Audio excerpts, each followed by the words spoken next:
they come down both at the same time, heavy, really heavy, and they smash your construct to bits. What do they roll? This is thematic. This is a skittery, tiny little thing that has an AC of 18 and 30 HP. What do they roll? Okay. We want to do it that way, huh?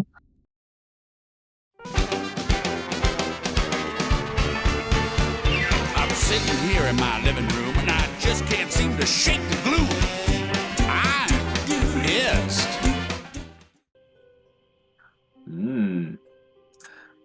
We get into the exciting part of finding out what happens. Oh shit! Are we all ready? Ken, is recording all good since you had the hard drive problem? Yeah, that's been resolved. I will be a little distracted because I'm doing something else at the same time, but I'm recording, I'm listening, got my rolls ready. Right. Yeah, Ken is involved in a is it a service on World of Warcraft? Yeah.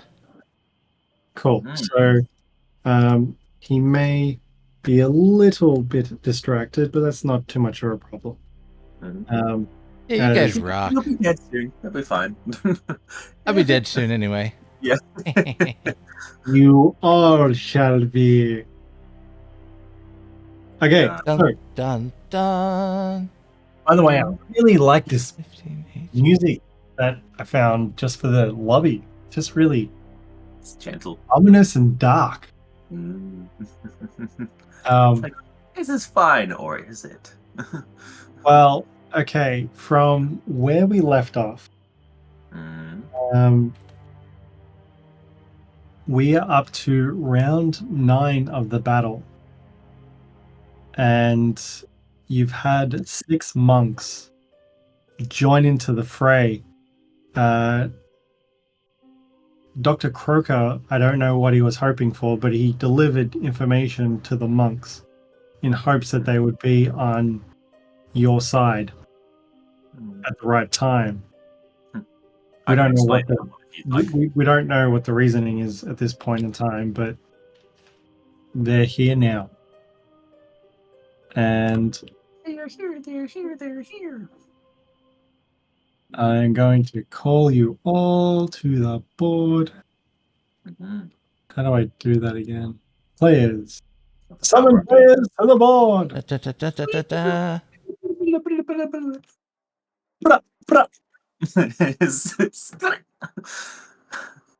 Should I do the recap, or is it not necessary for this one?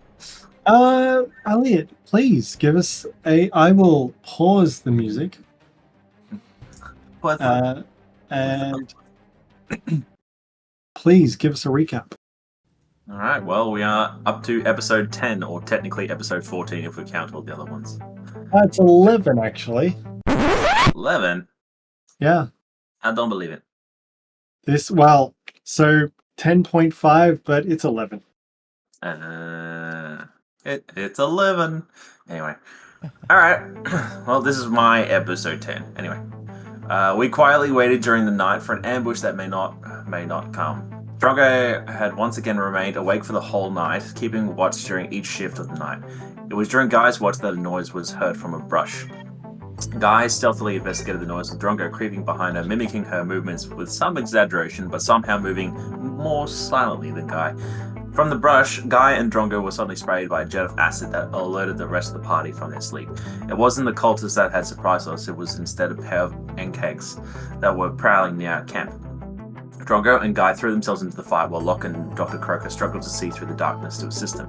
Lokk fortunately hit one of the Enkegs with fairy fire, allowing us to better lay into the beasts. Drongo had been grappled by one of the beasts, but after some fist claws and spears, Guy managed to break Drongo free of its claws and narrowly avoiding another jet of acid to her face. After a short exchange of blows from all the group, we managed to slay both Enkegs. Dr. Croaker had noticed that one of our mounds, Griffy Smalls, had wandered off after hearing the sounds from our skirmish.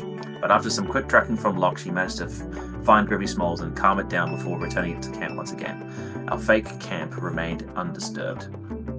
next morning... Oh, mouse is doing something weird. Let's scroll down that way. Cut this part out. Alright, the next morning, as we were packing up camp, Guy checked on Drongo after noticing that Drongo had stayed up longer than her usual shift. Drongo reassured her she was fine, but Guy, still being a little uncertain of her well-being, encouraged her to get some more rest sometime soon. Drongo brushed this suggestion aside and started punching a tree, showing off her punching skills that seemed a little odd since she was only using her right fist, even though she was calling out left, rights, and upcuts without ever switching hands. We headed off for the Sacred Stone Monastery. Following how we travelled the previous day, Dr. Croaker and Lokk were flying while Guy and Drongo ran on foot. After an hour or so, Dr. Croaker spotted a masked figure on a cliff, pointing them out to the rest of the group. Drongo was, with her claws, scampered up the sheer cliffside to meet them. She saw the figure disappear into the brush, but waited for the rest of us to be present before making any more decisions. After landing on the cliff, Dr. Croaker lowered a rope down to help Guy. Guy decided to do some crazy acrobatic move to wall run up, catch the rope with her feet, and almost buried her face into the dirt at the bottom of the cliff for her efforts. She opted for a simpler climb for the rope after that bungle. Once we were all up on the plateau, we checked for the masked figure, but they had vanished. After a little discussion, we opted to have Lokk and Guy fly on the mounts over the narrow canyon while Dr. Croaker and Drongo wall climbed the rest of the way to avoid the narrow passageway through the canyon. It was very rugged terrain, but we eventually made the top of and continued across the very rough and rugged terrain until we made it to the large opening revealing the Sacred Stone Monastery. As we all descended the walls, 2 monks stood outside the monastery, bowing and greeting us. One of the monks escorted us in. Guy appeared angrier and more frustrated at their appearance, but moved with purpose through the hallways. Dr. Croaker had paused at the entry to the monastery, looking at the remaining monk, that decided to fish out one of the documents he salvaged from Elazar Dry Flagon's desk. He offered the documents to the monk, telling them to read it first before sharing it to others. Dr. Croaker followed the rest of the group into Carbo's room, where Guy stood staring intently at Carbo. He welcomed us keenly, complimenting us on destroying the Scarlet Moon Hall. Guy passively-aggressively accused Carbo of his involvement with the fire cultists, hoping to catch him out. Carbo wasn't taking kindly to our subtle accusations. As the conversation was getting a little heated, Lokk had turned herself invisible and was sneaking through the room, getting steadily close to Carbo. Unfortunately, one of Carbo's guards managed to notice her and blocked her from moving. Carbo was getting fed up with us and our shenanigans and wanted us out. Guy, also fed up at not getting the answers she was after, dived down into the dungeon-like entrance in front of Carbo, with Lokk following right after her. Carbo called to his guards to attack us, so Dr. Croaker also followed the pair down the dungeon into a dungeon entrance while Drongo remained in the room with the guards. Guy, Lokk, and Dr. Croaker were confronted by a giant creature known as the Umberhawk with metal claws. It was a ferocious beast that slashed and clawed at Guy and Dr. Croaker. But after poisoning it, punching its eyes, and spraying it with fire from Lokk's construct, we managed to fell the beast, but we were quite battered and bruised from that fight. We all returned to the main room where Drongo was having some trouble with Carbo's spells, slowing her while his guards laid into her with hammers. Guy rushed in to help her, but was eventually beaten unconscious. Dr. Croaker did some emergency healing to get her back up. The room suddenly filled with more monks swarming all around us. Guy got knocked back down again. Lokk threw her construct at Carbo, while Dr. Croaker scampered up a pillar out of range from the swarming monks. We were in some serious trouble. Okay. Let's see. Thank you for that recap, Elliot. All good. So everybody's up to date. And we're in danger. Okay, so one thing I just want to say for Will and anybody else, all death saves, if you remember, can you please roll them in Talespire, which is just a matter of pressing the spacebar. The dice will come up, you click on it, and then you drag it out and it will show the number. I just think for the sake of entertainment purposes, it's just going to be more intense. But this is only for death saving throws. I wasn't sure if you were going to do the silent death saving throw, so you just don't know if they're going well or not. which is also the scary one too. I did not know that. That is actually interesting. What would Yeah, it's people pretty terrifying. prefer? Can I get a vote here, people? Who would like silent death saving throws, and who would like visual death saving throws? It's mad. Well, it depends which one you're gonna. I like suggest rooting as it happens. It's it kind of builds the suspense. It's like almost saved or almost dead. I like actually seeing it as it happens, but that's up to you guys as well. No, that's cool. I like the idea of both ways. Will Splash. Will. I mean, I think visually it'd be good for the recording and stuff, and I too like oh, so close. But I definitely understand the suspense of a silent one. okay. Will. I kind of want to do it silent, but that would be so cool. But no, I'm happy to do it out in the open so people know if I'm. All right. So we're gonna do this. Death saves on board. Well, for those natural ones and the nat 20s, it's always a good feeling. Yeah. Not the ones. Or a bad thing. Yeah, but to be like, now he's dead. It's like, wait, what? What happened? Yeah. It's only 2 rounds. So here's an interesting thought that that made sense after listening to a podcast. Now, a natural 1 or a natural 20 is a 5% chance of you rolling it, but so overall there's still a 10% chance of a critical success or fail. So 10% of rolls will be critical one way or another. And I just find that interesting in the terms of statistics. But okay, so we're doing them out in the open. We're beginning our battle, and we're at the top of round 9. And Lokk, it is your turn. Sorry, I was drinking tea. Okay. Classic Lokk move.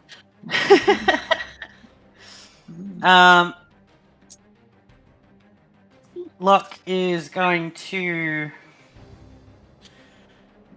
use her bonus action first to have the construct shoot a flamethrower at Carbo again, and while that's happening, make her way to Guy. So Carbo needs a Dex save of 14. Rolls a 7. No worries. Takes full damage then. 13 fire damage. 13 fire damage. Lokk will then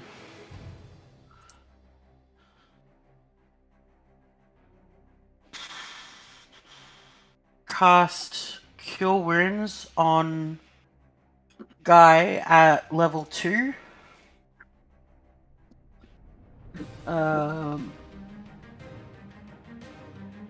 Which just increases it by 1d8. Okay. So 2d8 plus 3. Ooh, shit. Real action here, folks. Oh yeah. 18 HP. Wow. You rolled well.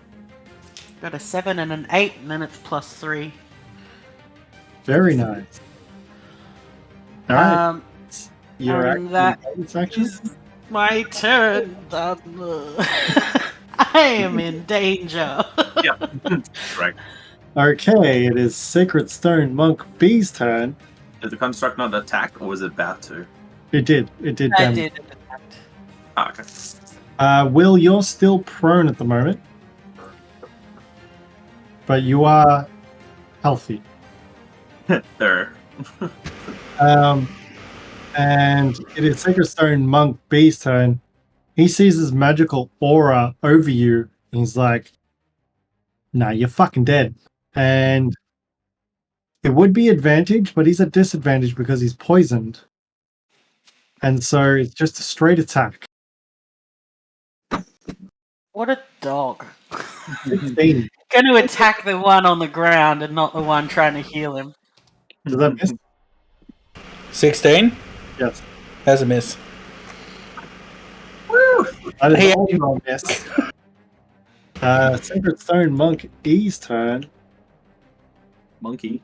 and he's going to move around. Come at me, bro. I'm going to say, "Fuck you, little cunt." And Classic he's monk rolling move. at disadvantage. Does a 15 hit?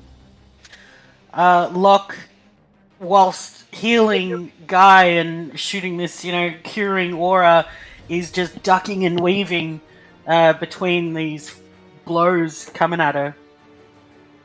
So that's a no, it misses. That's a miss, yeah. Cool. The second one definitely misses.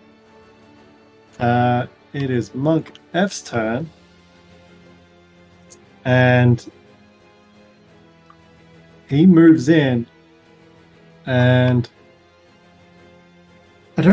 was I doing flanking rules or was I not doing flanking rules? Does anybody remember? I don't Was think there, so. was there ever a ruling on flanking? I thought we were. I know another DM we play with, Duncan, does not do flanking. But Yeah, I don't know what was decided for this group, or I don't remember it. I'll do no flanking for now. You're in a tight spot as it is. Nah, thanks, DM. I don't think it's ever really come up before. A 16 to hit and then an unnatural 20. To who? Drongo. Okay, the first one does not hit. Second one beats. Tail swipe or something. You take 6 points of bludgeoning damage. Halved to 3. Yep. Thank God. Thank you for that extra 3. Hi, it is on you. So who? Guy.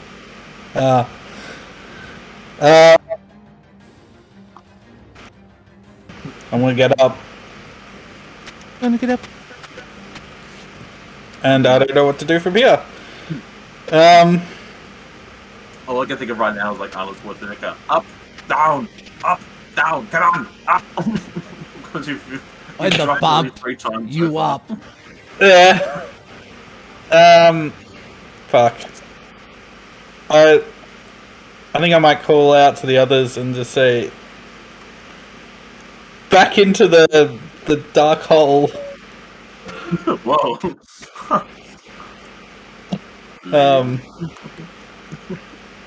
Yeah, and then I think I'm going to attack Monk E with my fist, not my spear. I'm going to go out with a kick. You get advantage.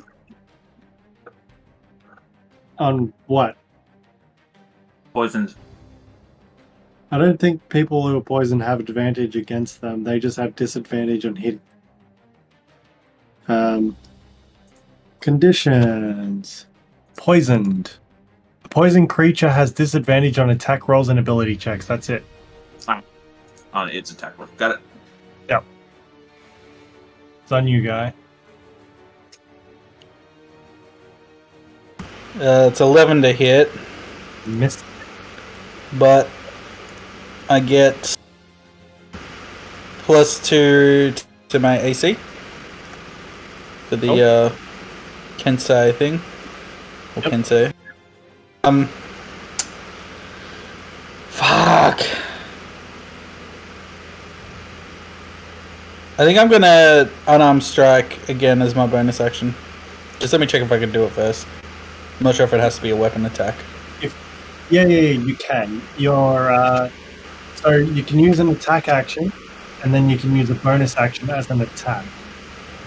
Yeah. Cool. Yeah, I'll do that. And you're a monk, so you got all the limbs that can flex and move and shit. That's 26. I think And that. yeah, and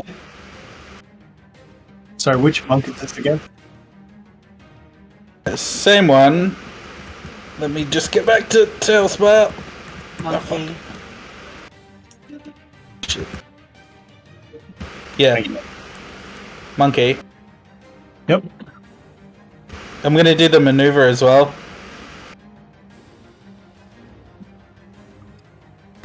Which is maneuvering attack, so when I hit, I can expend the superiority die to add the total to the damage roll, and allow a creature that can see or hear me to use its reaction to move up to half its speed without provoking opportunity attacks from the target of my attack, which is going to be Lokk. Right. So I Lokk, thought I would probably choose someone else. I hit monkey. You're the only one that can benefit from it. Okay. So move up to half my speed. Yeah, and you don't take opportunity attacks from monkey. So 10 feet, I think you could move, being that your speed is 25, and it's. I'll just move back to like the very top of the steps. Oh, I tell you what, you can move to this space here, if you know what I mean. Because the top of those stairs are slick. okay. Well, then I'll move here. Yeah. I just yeah. All right, cool. What Thanks, damage guy. did you do to E? You did 9 damage total. Yeah. Okay, it is the Black Priest's turn. And it's a good thing I was looking over what abilities he had. Because I realized the motherfucker's carrying a glaive, of all things. And so he's gonna 1, 2, 3, 4, 5. No. So you're 15 feet up.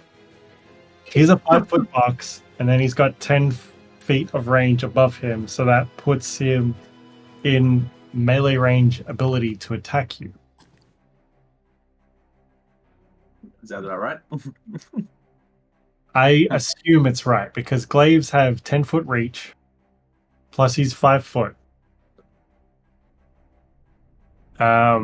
Does anybody want to dispute this with me? That sounds about right. Because like, I mean, yeah, because I mean, it's like if I'm you're 15 5 feet, up, which is that, he has 10 range. Yeah. Oh, wait a minute. can't. I Oh, remember- yeah. That means that like if it targets here, he can hit it. But if it targets here, it's too far. I'm 15 feet up, aren't I? Oh, no, that's right. Sorry, I'm in the wrong spot. I'm 15 feet there. Yeah, no, you were here. This is where Yeah, we... no, I'm using the board, the law board, to do the math in the vertical. Right. Well, here's the other thought is that you're at the 15-foot mark. So if he's 5 foot and he reaches another 10 foot, he's at the bottom of the mark and you're above that. So he'd be like tapping at your toes. It's kind of hard to tell because You could get him to roll an acrobatics check and have him jump. Well, here's this. So that's his range, right? If it's within 10, it's there. I'm 15 feet at the moment, right? So he's meant to be. He can only reach 2 blocks ahead of himself, and I am. yeah, that's what I'm saying. You're maybe technically third block. above the 15-foot mark. So I'm just out of range. Yeah. He could exfoliate your feet. Time for tickles. Tickle, tickle, tickle, tickle, tickle. God, I hate that. But no, DM discretion. You know, it's Yeah, it's difficult to rule on. yeah. Well, no, he holds it up and goes, eh. It's like hopping. Eh.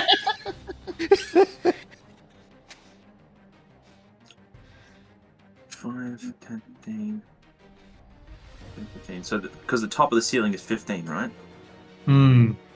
So that's inclusive. Oh wait, the top of the ceiling is 15.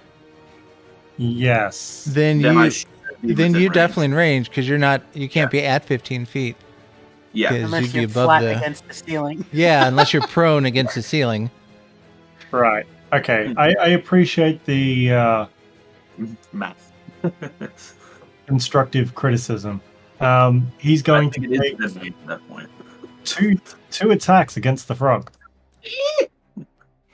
There's 11 to hit and a 14 to hit. 11 and a 14. 1 hit. You take really high damage. You take 11 points of slashing damage. As he misses you the first time and then flicks it around and goes for another strike.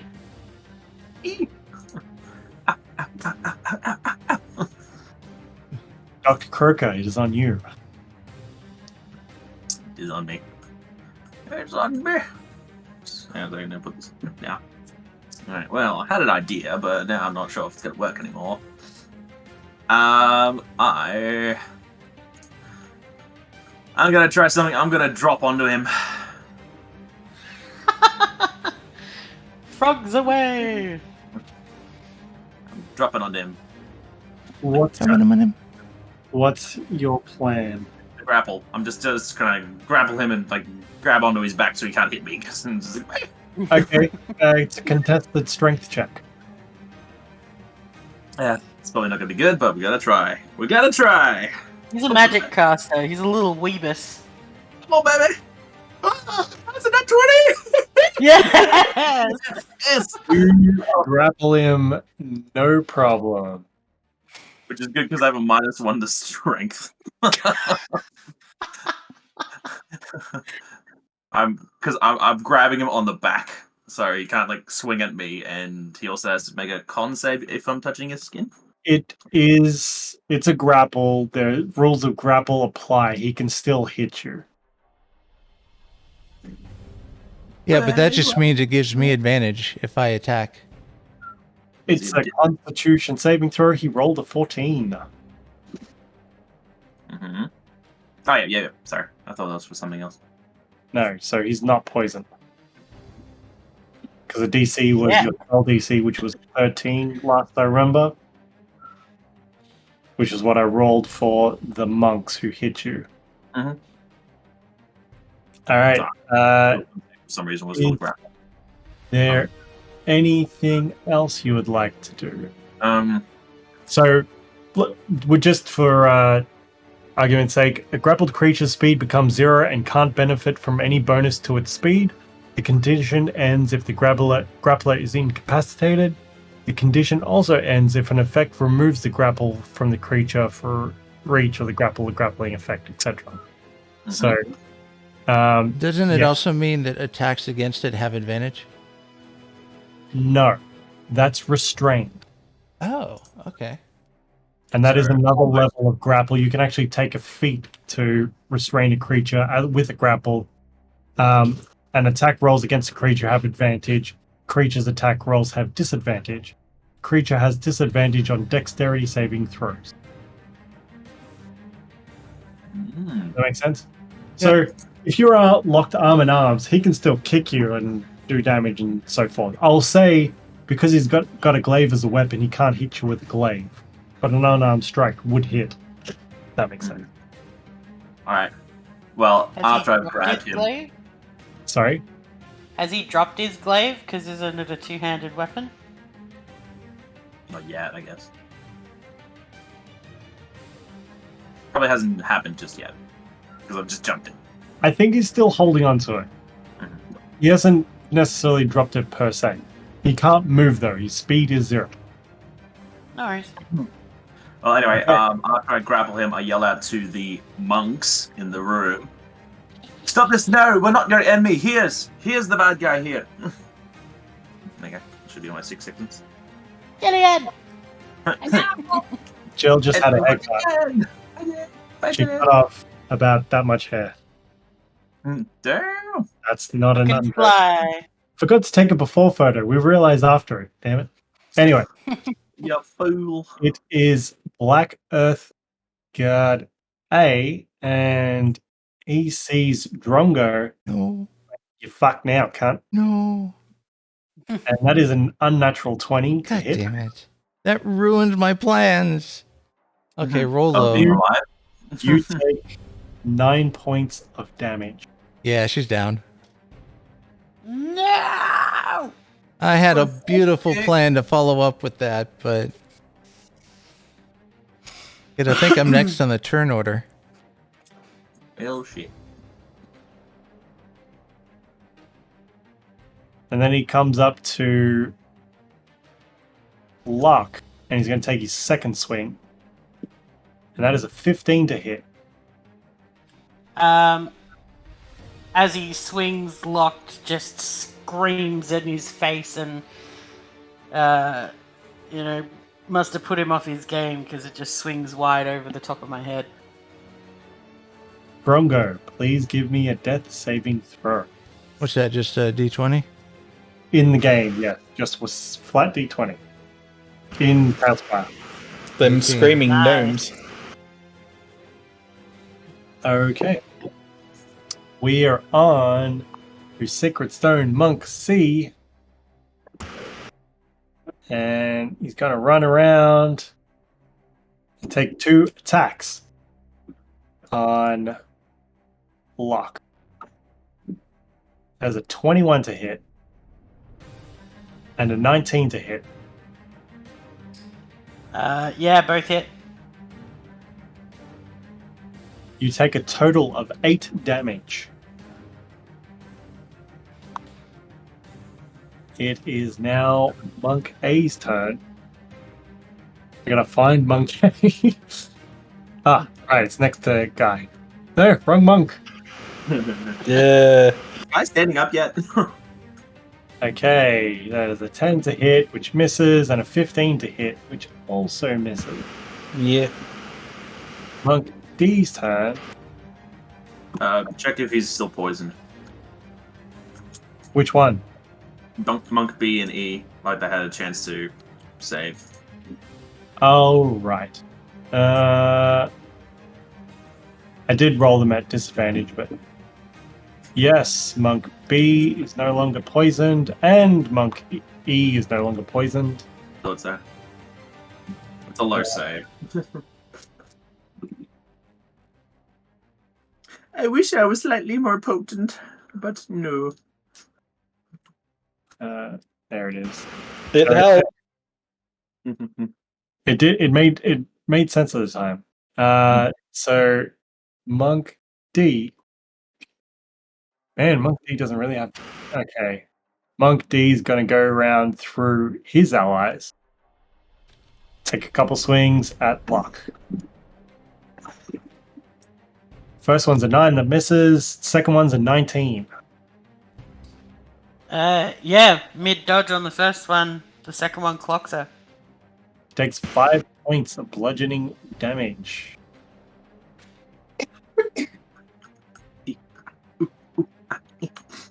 Lokk, we're back top of the round. 10. It's on you.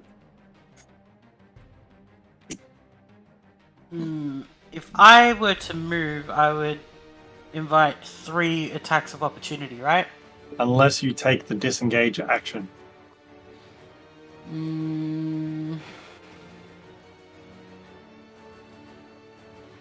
What do I want to do? What's love got to do with it? Alright, I will turn my construct to face Carbo, and I'm sincerely sorry, Dr. Croaker. This is what I was worried about. He won't make. Oh, actually, you know what? If he turns. This one. Yeah. Or. Yeah, nah, Lokk could do it. Yeah, fuck off the frog. Yeah, go for it.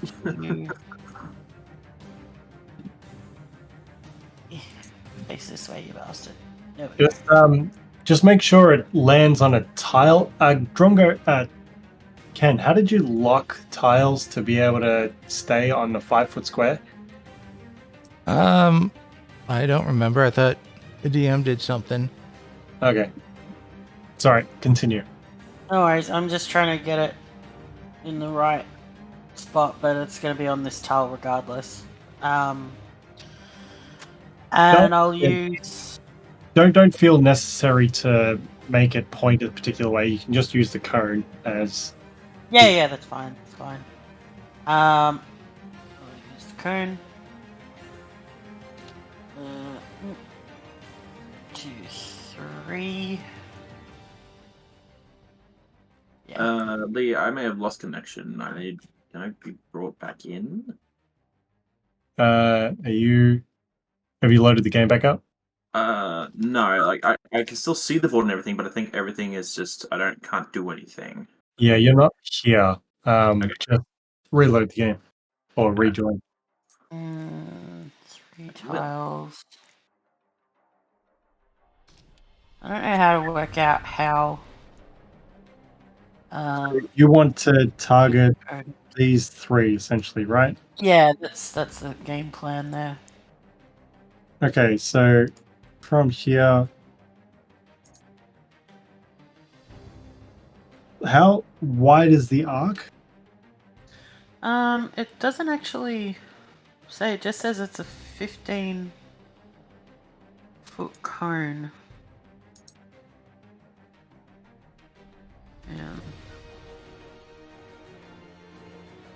Yeah, it just says 15-foot cone of fire.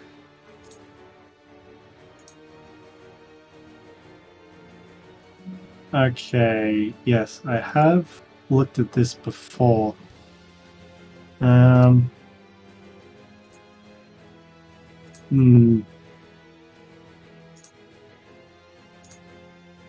it's difficult to say. I think, regardless of how you do it in that direction, you would hit either Drongo or Guy. It's not impervious to being hit. Like, I don't think you can... you know what? I will recalibrate my answer, and I will say that you shoot it... Because if I'm trying to get... what's his name? Guard A, it would be further away from Drongo. Basically, you're shooting it up, in a sense. So if you scroll your map around, you're pointing it outwards and upwards, which would get only those 3. Alright, sweet. They all need to do dex saves of DC 14. DC 14. Okay. First monk succeeds. Second monk fails. So I'm just going to say A passes, D fails, and then guard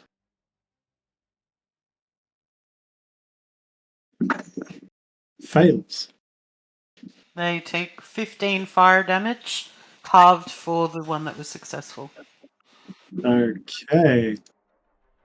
So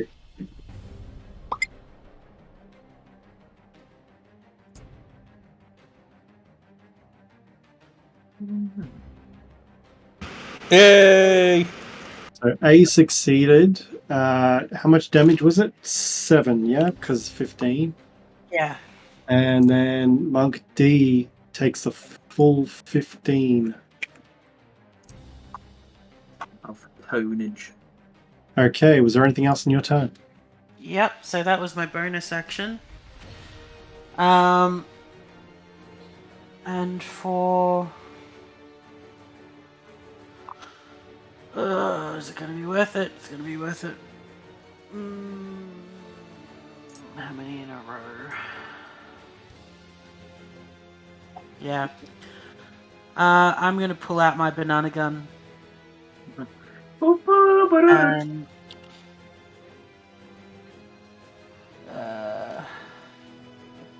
aim.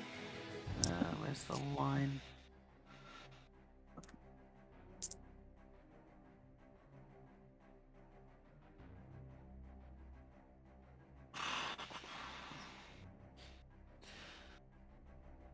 So 30 feet long. That's basically to the pillar. But unfortunately, Guy is going to have to make a dex save with Monk, D, A, and F. Roger Dodger. It And I keep is- thinking, I've done it twice. Is that why you healed me? No hard feelings, bruh. yeah, you can take it now, can't you? God damn it! So it is 5 feet wide. I'm aiming to not hit Drongo, but still get the other 3. But not the other. Yeah, I will allow it to do a D and F. Yep. So yeah, dex save of 14. Right? I have a +8, so I better fucking pass this. Oh, thank God. Okay, how much damage? So it is. But not again.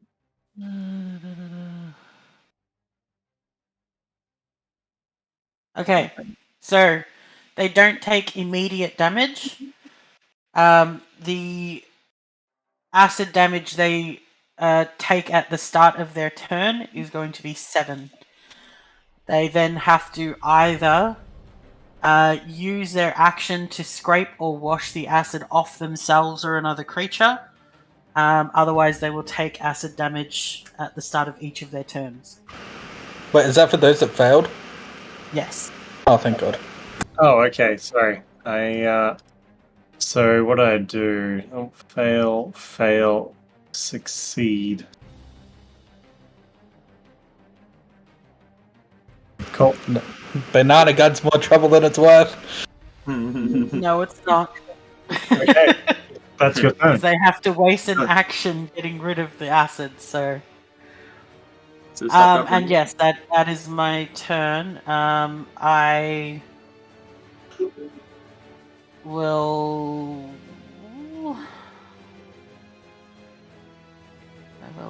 I will not invite an attack of opportunity. I will just stand there. That's my turn.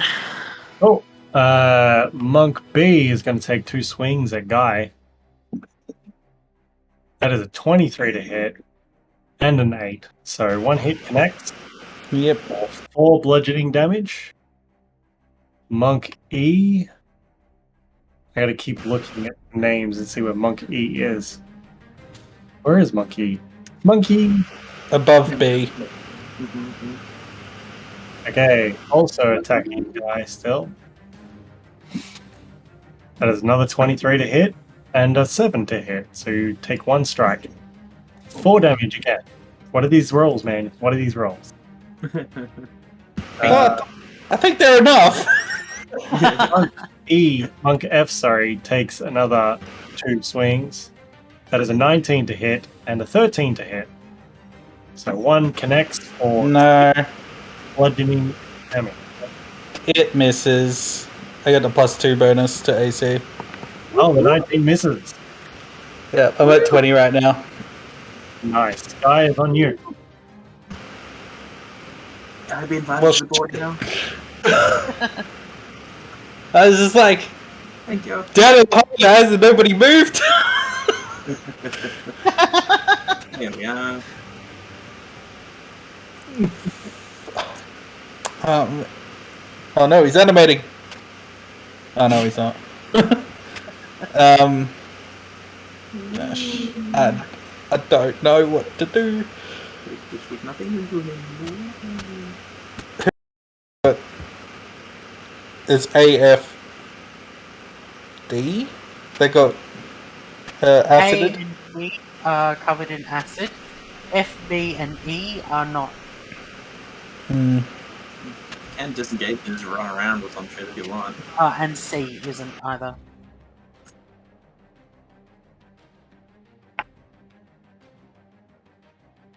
You're on push to talk, baby, I think. Yeah. The contemplation is real. Yeah. I don't know if I'm going to survive another round, but let's do it.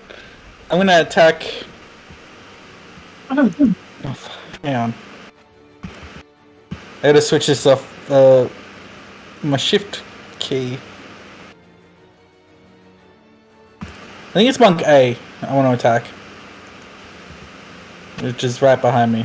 So I'm gonna unarmed strike that guy. Sorry, Monk E, you said?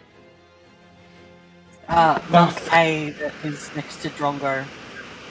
Right. Yeah, A. I'm gonna do A. Roll to hit.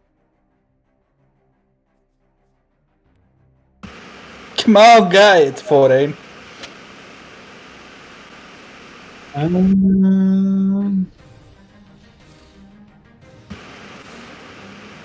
No.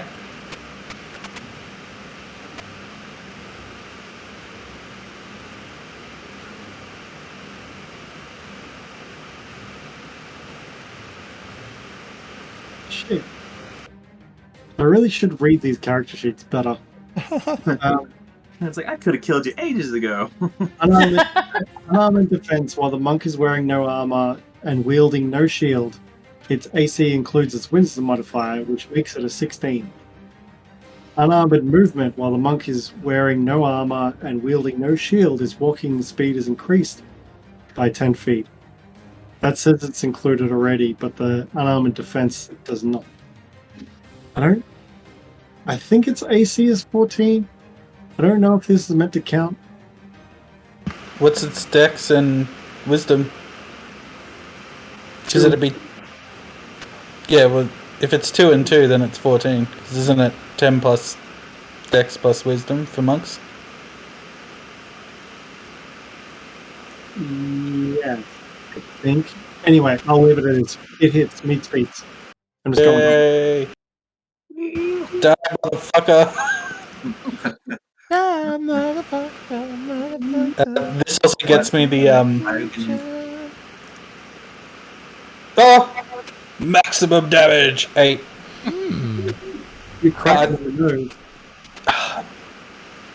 Nah, I'll leave it that one. And then, with my other unarmed strike, is going to be Monk E.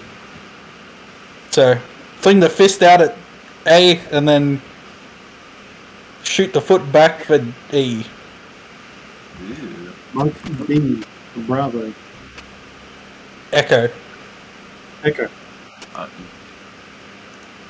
Yeah, so it's like front and back.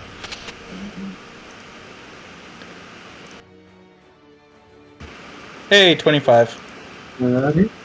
Crunch. This one I think I'm going to add the maneuver to. My last one. And it's going to be pushing attack.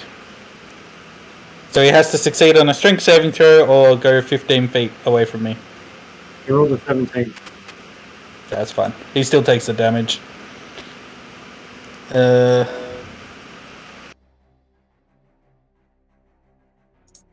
So 6 plus D8.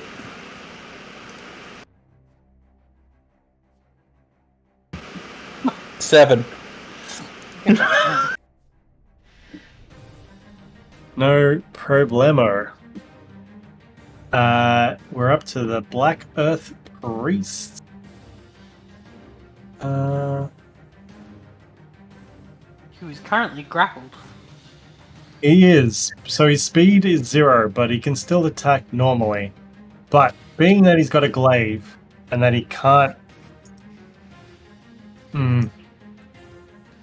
Does he need to do another con save for poisoning? On Dr. Croaker's turn. Okay.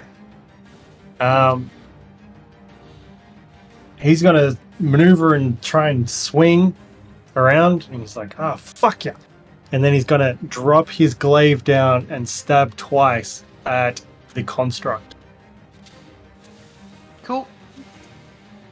There's a 10 to hit and a natural 20 Natural 20 hits, but the 10 does not.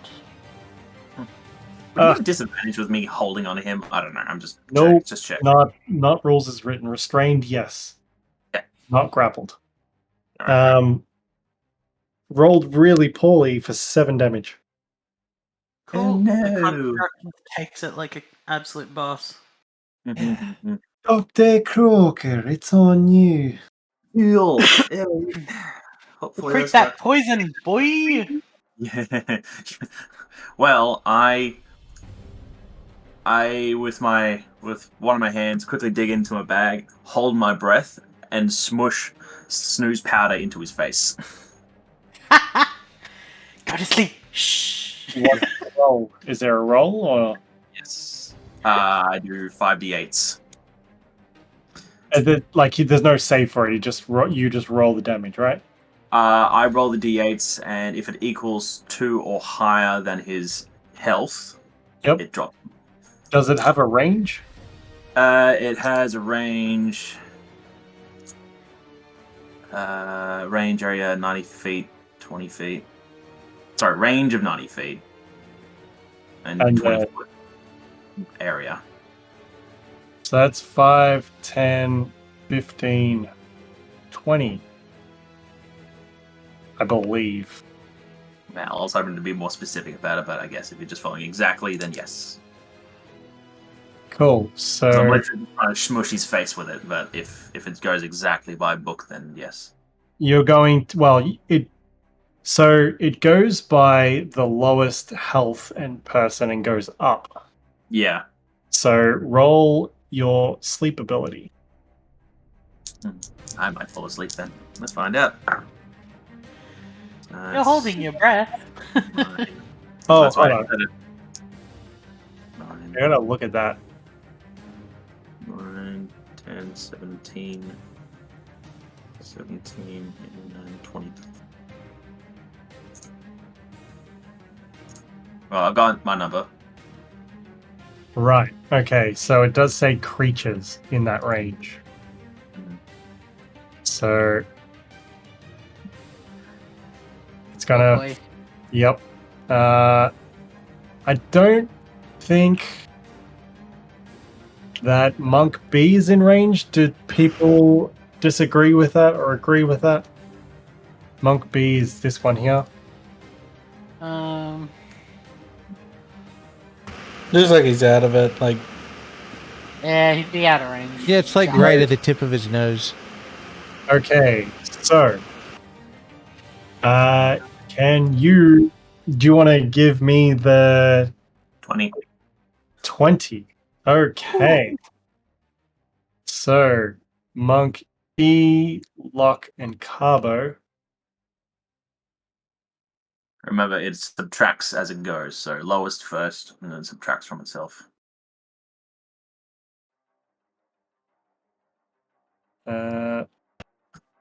Gray for sleep.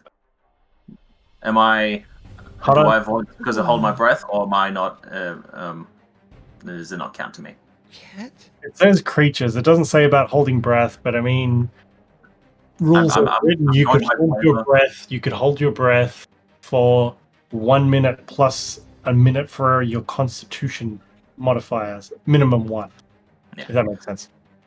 Because I'm going by like the flavor of how it works, so I'm not sure if it applies or not. How much did you roll total? 20.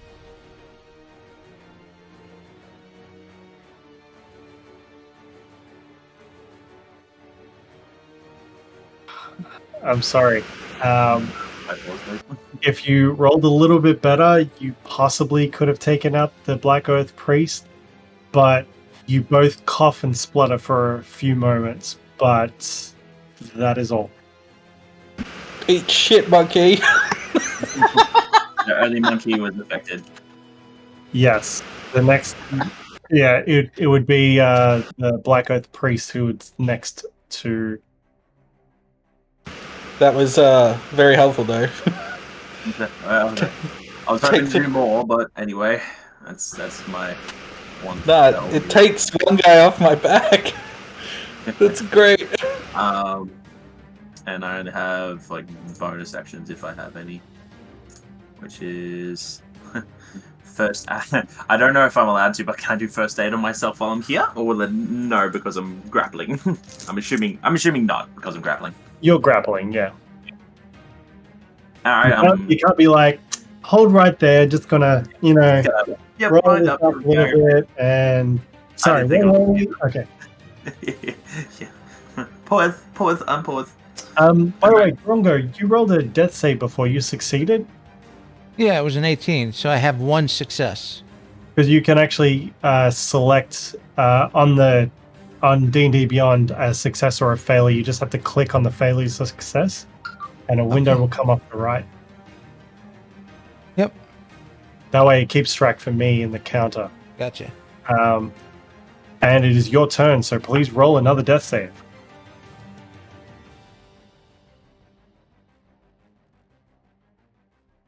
That's an 8. Roll one failure for me, please. That is done.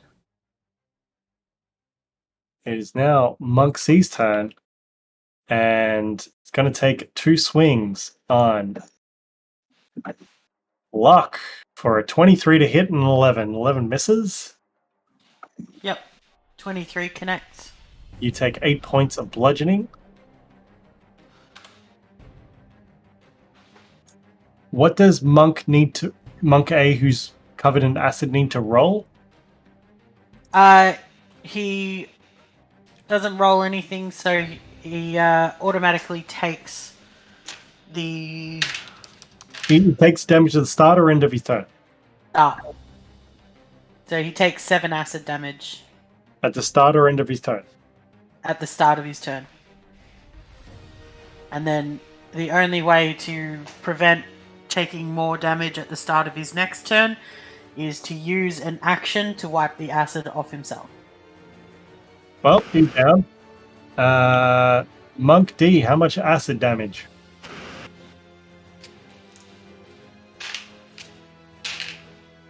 Six. Okay. Gonna roll 2 attacks on you. Yep. As a 23 to hit, and a. What is with these rolls? I'm getting so polar opposites. 23 hit, the other one does not. I would like to use my reaction on him. The Sentinel. Just double checking. I was clicking on the wrong sheet, so I want to make sure they were not going to hit. That's fine. You take 7 points of bludgeoning damage, and you can use your Sentinel ability on Monk D.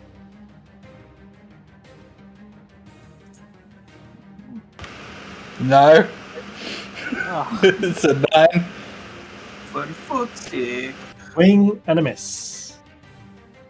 Lokk, we're back to you. Also, Alright. can you check if Carbo is poisoned? Oh, we didn't roll for his Constitution saving throw at the end of your turn. Correct. You rolled a natural 14, so he's got 16. Okay. Lokk, it's on you. yeah. Too much. I will move my construct. Oh, sorry, I moved the dice. No, it's fine. Don't worry about the dice. Basically, right next to Guy. Yep. And I will be aiming. You want to hit 2? Yeah, got it. Yeah. So, deck saving throws. Yep, for D and C. DNC. D fails, C succeeds. Rolled 6 and an 8, so 14 fire damage. How much? 14? 14, yeah. On C.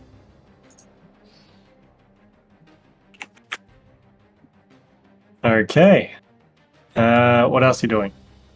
I will face Monk C, and I will use my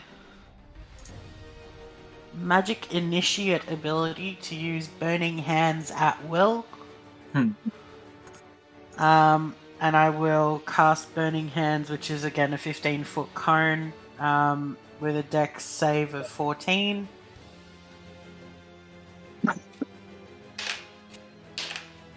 Failed. 12 plus 5, 17 fire damage. To Monk C. Yes, that's correct.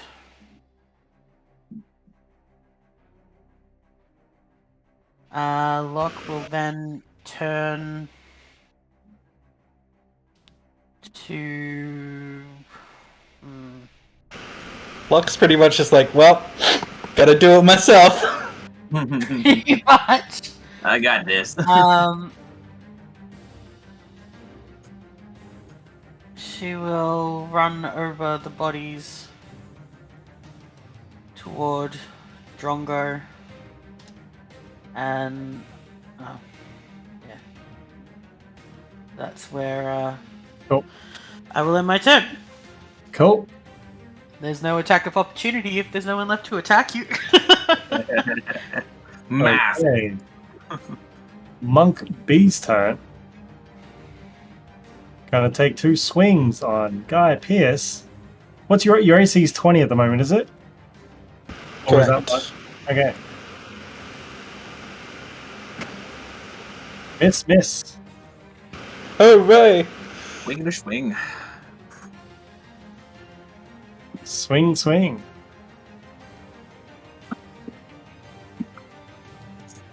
21 hits with Monk E.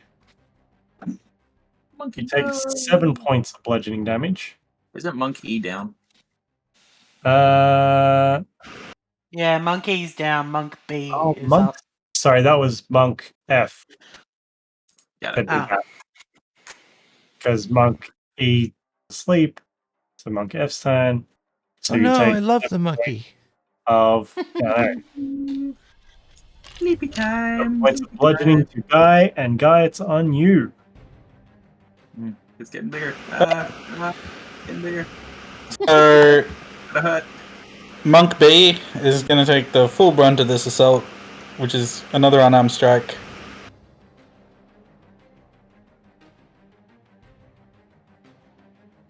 So 25 to hit. And 8 bludgeoning. 20. Sorry, what was the? Sorry, who did you hit? How much did you hit them for? Monk B, 25 to hit, takes 8 bludgeoning damage. Right. By the way, Guy, did you mark 7 hit points off your character sheet? Yeah, I'm down to 3. Roger that. It's on you. Are you doing anything else? Yeah. Flurry of blows. Same guy. Right on. You're attacking Monk B again. Someone leave their little aura up. So 22. 22 hits. 7 bludgeoning. Are you not rolling in game anymore? He's rolling in D&D Beyond. Oh, let me just We were doing the death saving throws in game. I just refresh because for some reason my game log was not updating. Okay, so you hit the Monk B again. How much damage was it?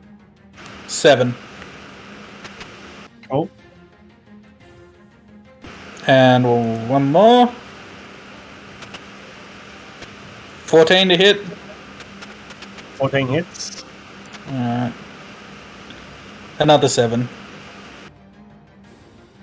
Another one. Right on. Is that the end of your turn? Yeah.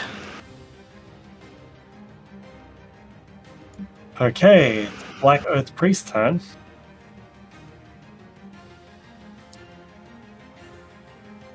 So, Carbo.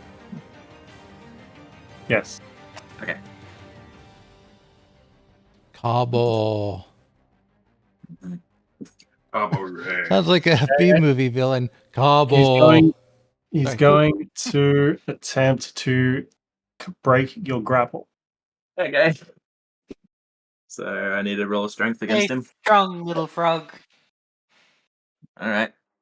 Come on, 20. Not a 20. What'd you get? DM's discretion, I get to ask the player first. It's a 6. What was it? It's a 6. He rolled a 16. So close. So, you are here. Was that his action? Yes, that is his Yeah. action. So keep off. Hands off.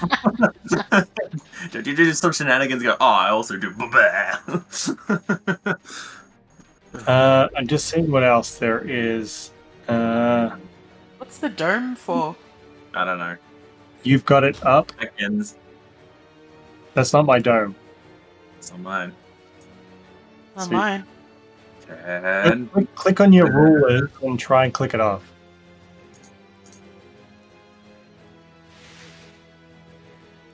Nope, nope, nope. Nope. There you go. Was Who's that that? me? I knew it. Maybe. Okay, my bad. Oh, wait. I didn't even know I said that. I must have I was fat worried fingered because it. I got enormous, like, what are you doing? Ah! Whatever it is, it's going to kill all of us. Okay, he is casting a spell. Oh, he's got more than one action? Asshole. God damn it. And that's all you know. He's about to, or he is casting a spell. He's cast a spell. It is a bonus action to cast this spell. And that is it. Okay, Oh, don't like it. Dr. Croaker, it's on you. Is it now? Okay, now I'm trying to figure out, is it good to leave him here or go for it again?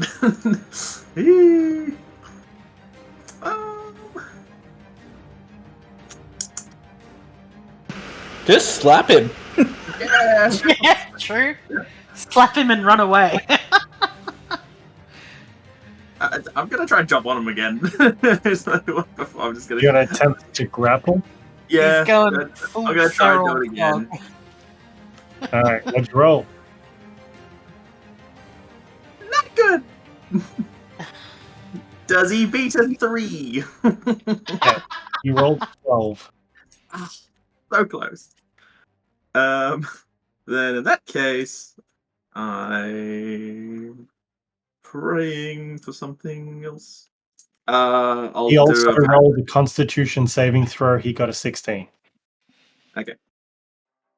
I'm going to first aid myself in case he's about to pummel the shit out of me. 7. Alright. That's my last. That. Brace yourself, it's gonna hurt! I can't really disengage. I can run and he might just do an opportunity.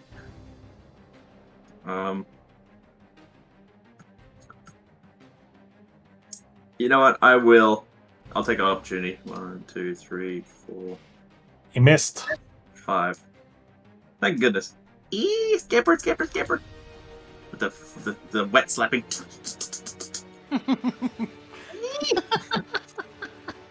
I tried, alright. I stopped him from moving at least. That's something.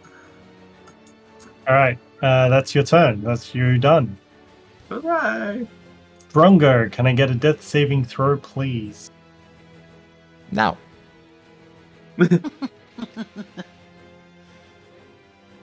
Oh boy! Oh shit! Oh shit. Was that a death? I think that is. That is a death. Oh. Oh no! Drongo sleeping finally. Turn. Oh. Lokk, it is on you. No!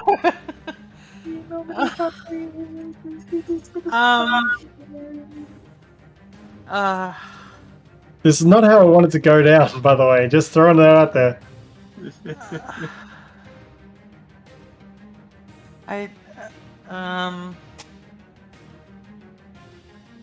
You So can- Drongo is like dead.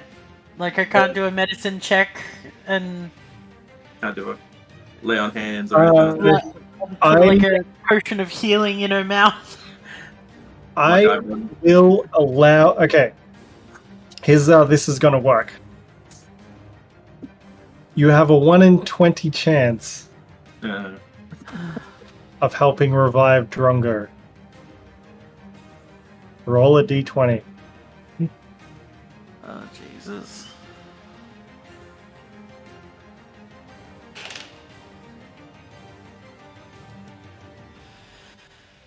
It's an 18. Not enough. I'm sorry. Close enough.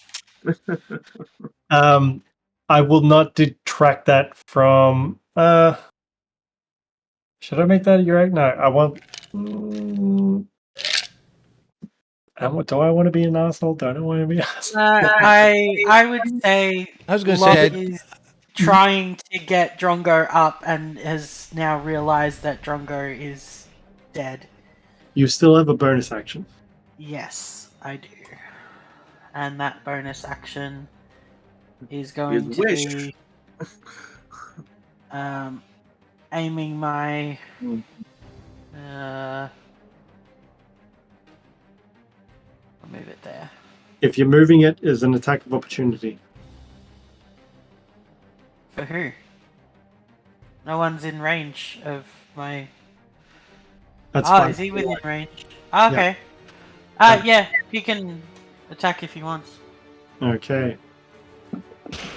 So 19 to hit. That hits. That is 5 points of bludgeoning damage. Yep, no worries. I will use my. May I take a reaction against that? Read out Sentinel for me, and I will tell you. So the part that's relevant is when a creature within 5 feet of you makes an attack against a target other than you, you can use your reaction to make a melee weapon attack against the attacking creature. Yes. Alright, this is gonna be spear action. I'm trying to figure out how did Lokk get hit. That hits. It's the construct. Oh.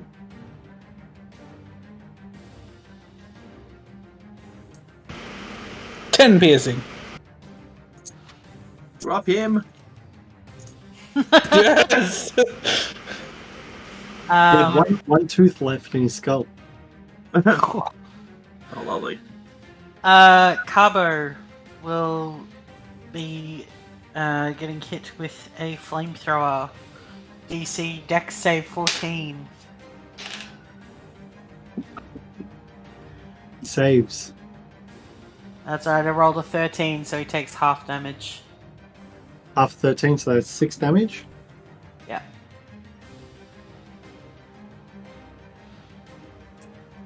Okay. Is that it? That is all I can do, yeah. Alright. He is sleeping. So it's Monk F. It's going to take 2 swings on Guy. Both miss. 18 to hit. No good luck. Cool. Guy is on you. Yeah. Unarmed strike against this bozo. Go for it. F.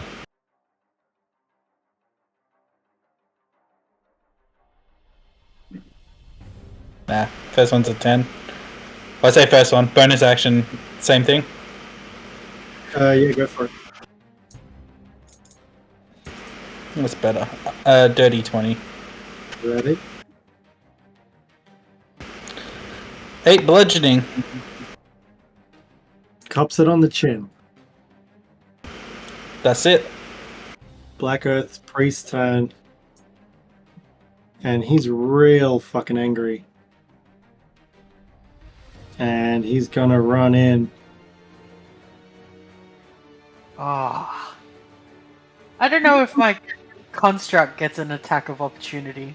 No, because it's a dex saving throw opportunity. Like it shoots flame. It's not a melee attack machine. Does that make sense? Yeah, no, that's fine. and it's a construct as well. Mm. He's going to run here, and he's going to take one attack on both of you. That is a 23 to hit the monk, No, that one hits. and that is a 2 to hit Lokk. You take 4 points of slashing damage. That drops me. Again. Dr. Croaker, it's on you. Oh dear God. Why? Help us on the way, dear. Help us on the way. Can I go into this spot? Yes. Excellent. I'm gonna go in that spot. It's like, alright, do it again. And I drop him a superior healing. Excuse me while I roll all this numbers. 4. Another 8. Nice. Jeez, I keep going. 8. 10, 12. 16. Plus 8. There you go. 24. You get your ass back up into the fight, buddy. We ain't done yet. Yeah. Ain't done with you yet, boy. I feel like I've burned through so many resources.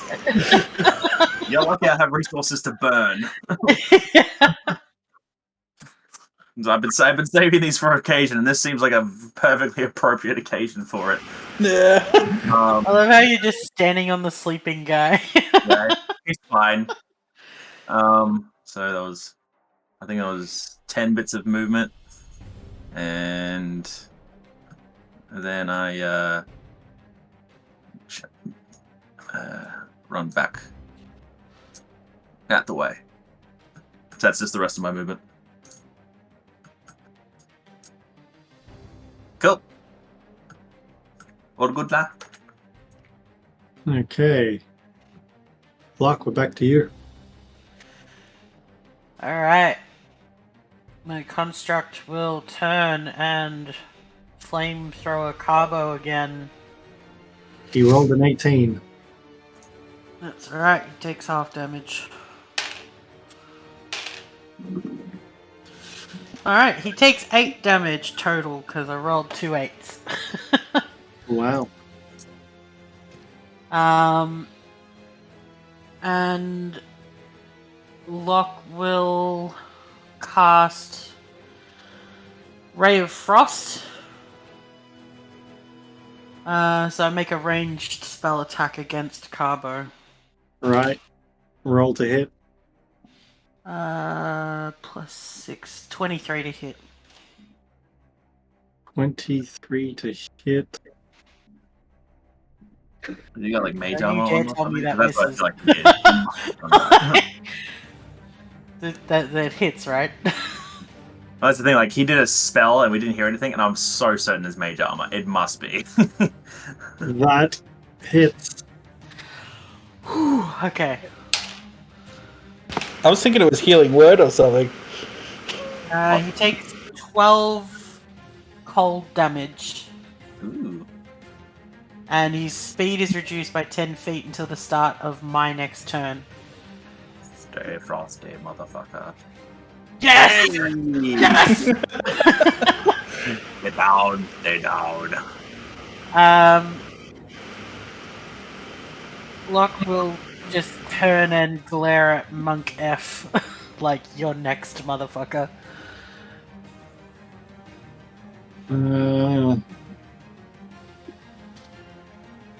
Okay. Turn the construct at him too to look at him all scary like. Yes.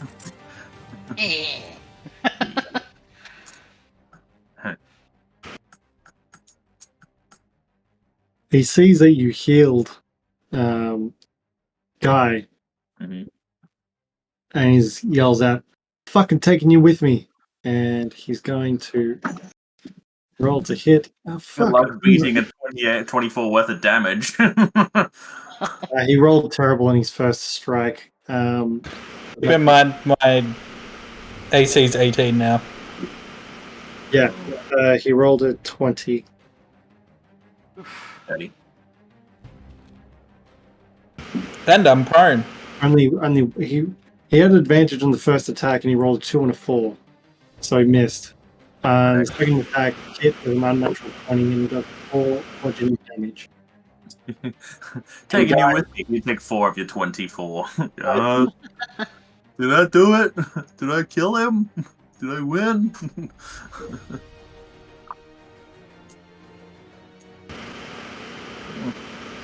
Was that him? Yeah, he's the only one standing next to him. That's me now. You're like the Agent Smith, like pressing you hit your hands in the ground, and you just stand up and Yeah. hit it on your feet. Just... Pure leg strength. Yeah. Oh. Just finish him. I think I'm gonna go a spear attack on him this time. So, 1 strike. Woo! 24. That it? How do you want to do it? Oh, that was maximum damage too! He had one. That was 12 piercing damage! The one time! You know what? I'm probably just gonna, like, flip up off the ground and slash him upwards. Right? From navel.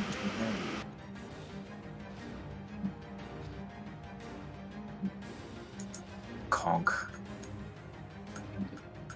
Shot.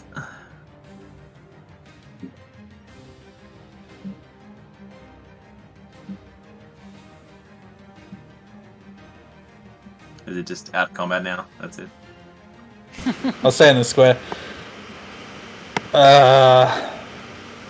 There's still Sorry, the was that sleeping yesterday? monk. I might just wait. Okay, so we're going to go to narrative. And Is that the one guy we gave the documents to?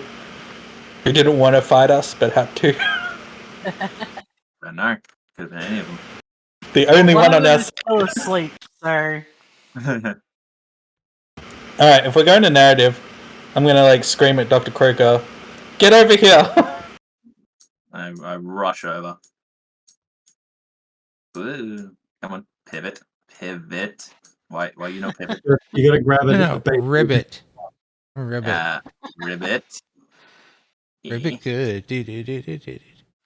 Thank you. I do a medicine check to see if I can do something with this. Roll a medicine check.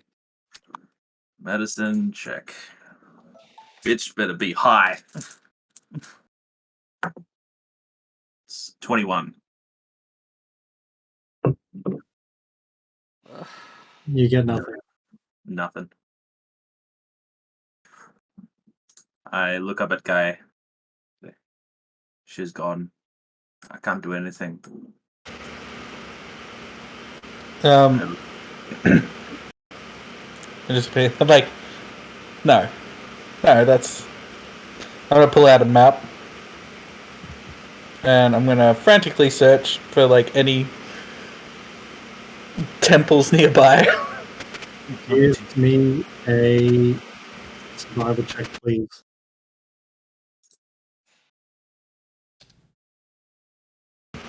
Unnatural 20. Now I have to find out if there's a temple nearby. It's like, I wasn't ready for this extra content.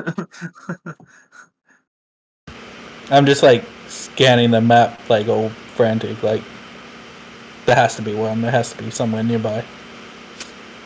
Something that can help us. Okay. Checks map. Mhm. No, JPG, not the PST. Ooh.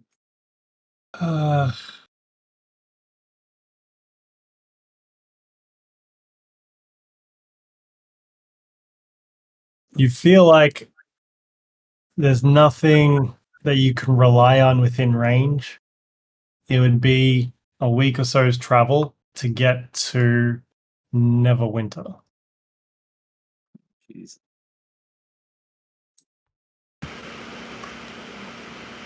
Can everybody give me a history check, please? No good. That's a flat 8. And a 6. Sorry, just trying to see what mine is.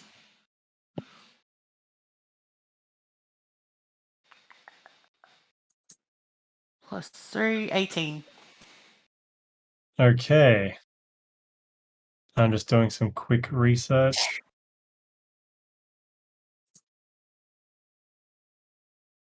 I tell you what.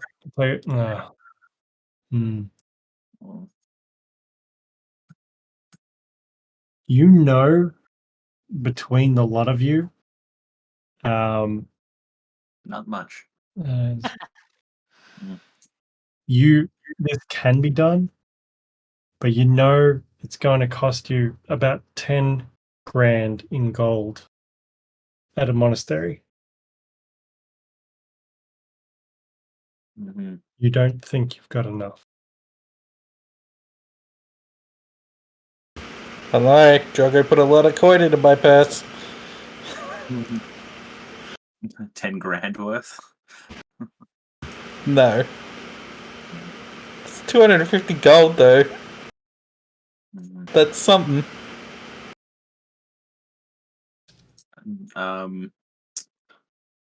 Wait, hang on a sec. One sec. I need to check something. How much? I know that my potions are expensive, don't I? I would assume I do, considering where it was before. I know that one of my potions, if I craft it really well, is very expensive. It's not something that I want you to use to make money from. Does that make sense? That's true, but this is more like a trade, and I know it's hard to make. That's the problem. I know it's not guaranteed.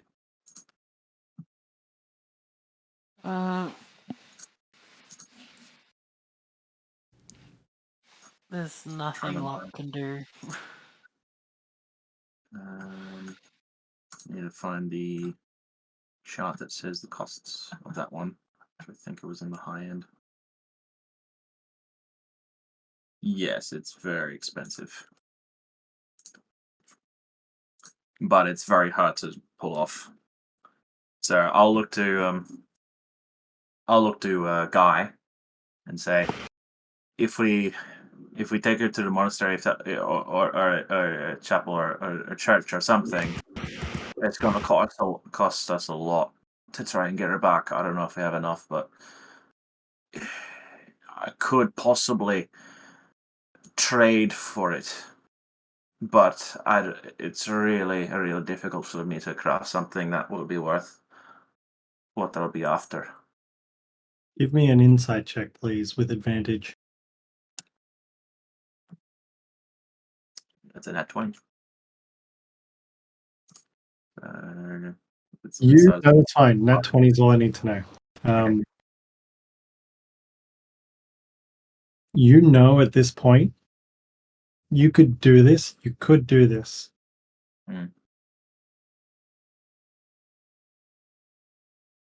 But going by the texts that you read and your rough inclination about devastation orbs, you don't feel like you've got time. Yeah. It's about this point, at this moment, that the monk who was knocked out, sleeping monk E, starts to stir. I'm gonna.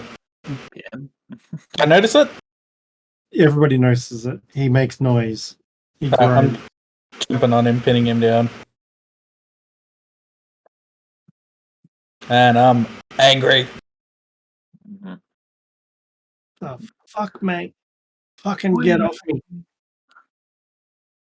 I don't have my spear out because I want this guy to feel it. That is poof.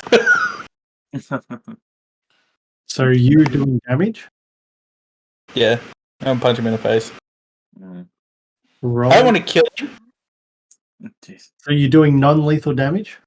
Yeah, I want him to feel the pain.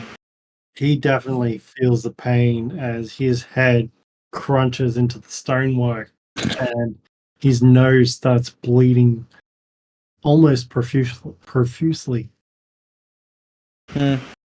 Lokk walks up to the monk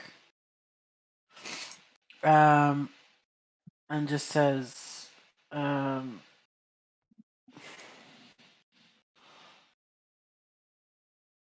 do you have a way to help our friend? He gives... It's an evil grimace laugh as the blood is just surrounding his teeth as he looks up at you with a smirk, and he's like, ha, you're too fucking late, aren't you? It might be too late for our friend. But it's not yet too late for you if you can help us.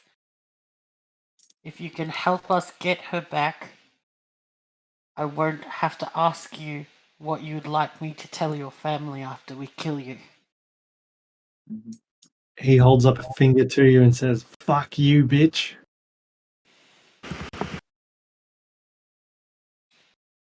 I'm gonna look at Lokk and be like, give the impression that I'm ready to do some lethal damage now. Lokk doesn't give Guy the opportunity. She takes a spare crossbow bolt and shoves it through his temple. He is deceased. He is deceased and desisted. Stop deceasing. Lokk walks back over to Drongo and just sits with her. Dr. Croaker is like starting to like try and clean her up a bit to try and before like preserving or at least like wrapping her up in something later on. Can I cast Ray of Frost on Drongo to try and preserve her body? Jeez. Is that an Arcana thing? It's a cantrip, but it's basically a frigid beam of blue-white light streaks out toward a creature in range, and it normally does cold damage, but I figure You know that it wouldn't be enough to preserve the body. Something like that, you would need Cone of Cold or something a lot more powerful. Yeah, everything like that. In my how do I describe it? There's a lot of anger. There's a lot of sadness. Yeah, frustration. I'm gonna go looking for Carbo's room in the hopes that he had some way of protecting himself from death, thinking that he was that kind of person.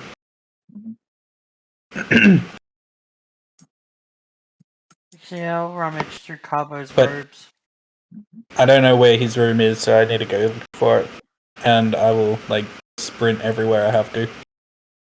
But okay, so that's your plan. Does anybody have anything else they wanted to say at this particular juncture? I was just gonna ask: is this just is that a bench or? That's an altar. And there's runes that have been scratched out of it. There's an actual description for it if you would like me to read it. Sure. 4 large columns of natural rock dominate the shrine. A wide set of steps descend into darkness in the center of the room. In front of a slab-like altar, large copper-sheathed doors stand in the middle of the south wall. A smaller door exits to the east and west. 2 narrow windows in the north admit fingers of light. Above the altar, a triangle symbol has been chiseled into heavy stone blocks of the wall. On close inspection, you see that old runes and emblems on it have been chiseled out. I mean, if you want to try and identify them, you can try with a religion check. I was hoping there would be like a rug or No. It's tablecloth or something to wrap up. no. It's an altar. Yeah. It's just a terrible excuse for one. Anyway. If you're looking bunch for of something to wrap Drongo in, I have a cloth gown threaded with dyed silk from the caves that we were in. Take it out of my bag and hand it to you. All right. I collect it and I start preparing Drongo's body. We're wrapping it up carefully. Sorry, continue. Sorry, I'd like to do the religion check on the runes. Roll me a religion check, please. 22. You determine that these are old dwarven runes. The temple was once dedicated to Moradin, and the runes seem as old as the temple itself. But that's pretty much all you glean from the markings. Okay. As I'm wrapping up Drongo, do I find anything on a person that like interrupts my wrapping? Like it's like anything that's just on a person that just seems like odd or out of place, something like that. Like I'm not intentionally rifling through stuff, but it's just like in case it's just in the way. It's like That's up to Ken. No, I mean, she hasn't collected anything. It's just a standard, bedroll, tinderbox, mess kit, a rapier, nothing. Yeah. She didn't have any nudie magazines or anything like that. She just leaves it carved on trees. That's it. All right, then I continue wrapping her up. Then preserving her up. Is Guy going for a run? Yeah, Guy's gone for a jog. I want to. I don't want Guy to run out of the room just yet. Narratively, sort of want to take care of what we can within this room before that happens. Lokk wants to search Carbo's robes.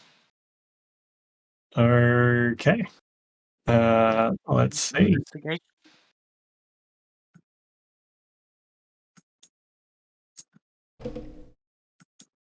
Give me an investigation check, please. Hooray, I have +6 for that. Okay. 26. You find, just making sure this is the right area. A ring of wish. Greater restoration. Yeah. Roll me a 1d8, please. 8. No worries. You find about 5 platinum pieces. 5 platinum pieces. Nothing else seems to be of interest on his person. Oh, sorry. What? Oh, he has a glaive. Yeah. You can pick up the glaive. It's just a common glaive. Man, Guy can totally use a glaive. You can't? Fucking dude, man. He just sucks from start to finish. Guy can only use... Well, Guy can use any weapon, but if it's not finesse or a Kensei weapon and it has to use strength, it's a -1 to attack rolls. Oof. But you have more range on a glaive. Huh? But I don't have I don't have the skill to use it. But to be fair, you also want to do a punchy, so you want to be Yeah. close as well. Oh man. 1 sec, can I have a bio break? I need a bio break. Or are you about to do something right now? Do the thing. I'm gonna do. Do the thing. Julie. So it's at this point, both doors open up, and a pile of people enter the room on both sides of you. Just kill us now, man. Fucking hell. You should say that icily. You're like, oh, just kill us now.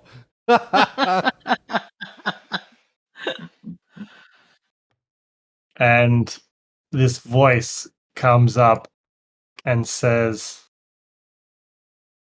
I fucking see you took care of Cabo. What a crying fucking shame that is. Seize them. And they seize you.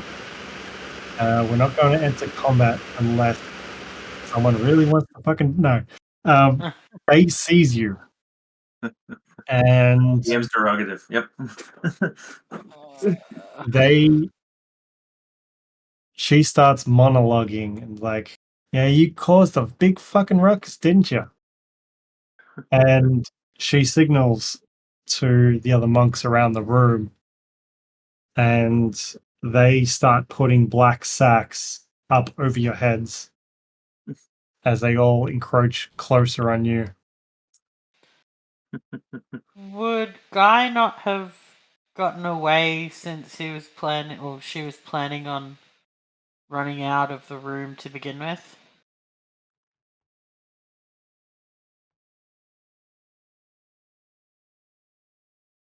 To be fair, I was not going to go down the bottom. I was going to go to one of the side rooms. Oh, okay. Never mind then. That was my original intention. So I would have run into them anyway. Yes, that is correct. I'll just mutter back to them, you're all fucking dead. Yeah. I'll do that after I'm restrained. And every monk that grabs me gets poisoned. Suckers. Shit. True.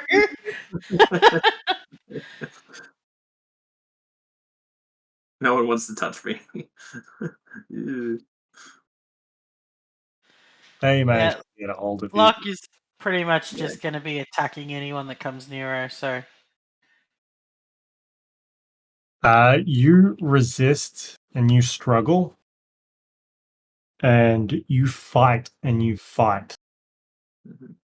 But the sheer number of them overwhelms the three of you, and they take you captive. And this is where we're going to take a bio break. Huzzah. Yes. So,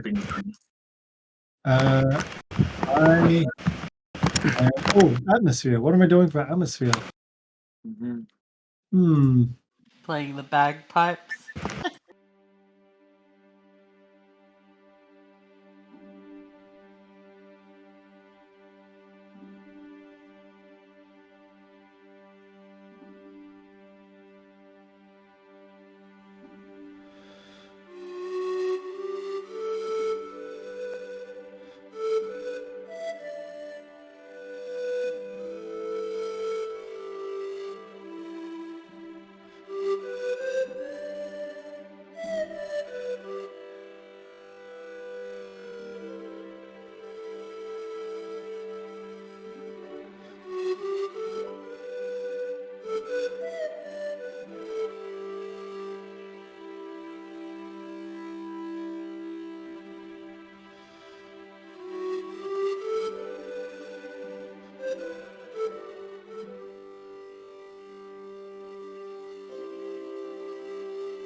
Okay.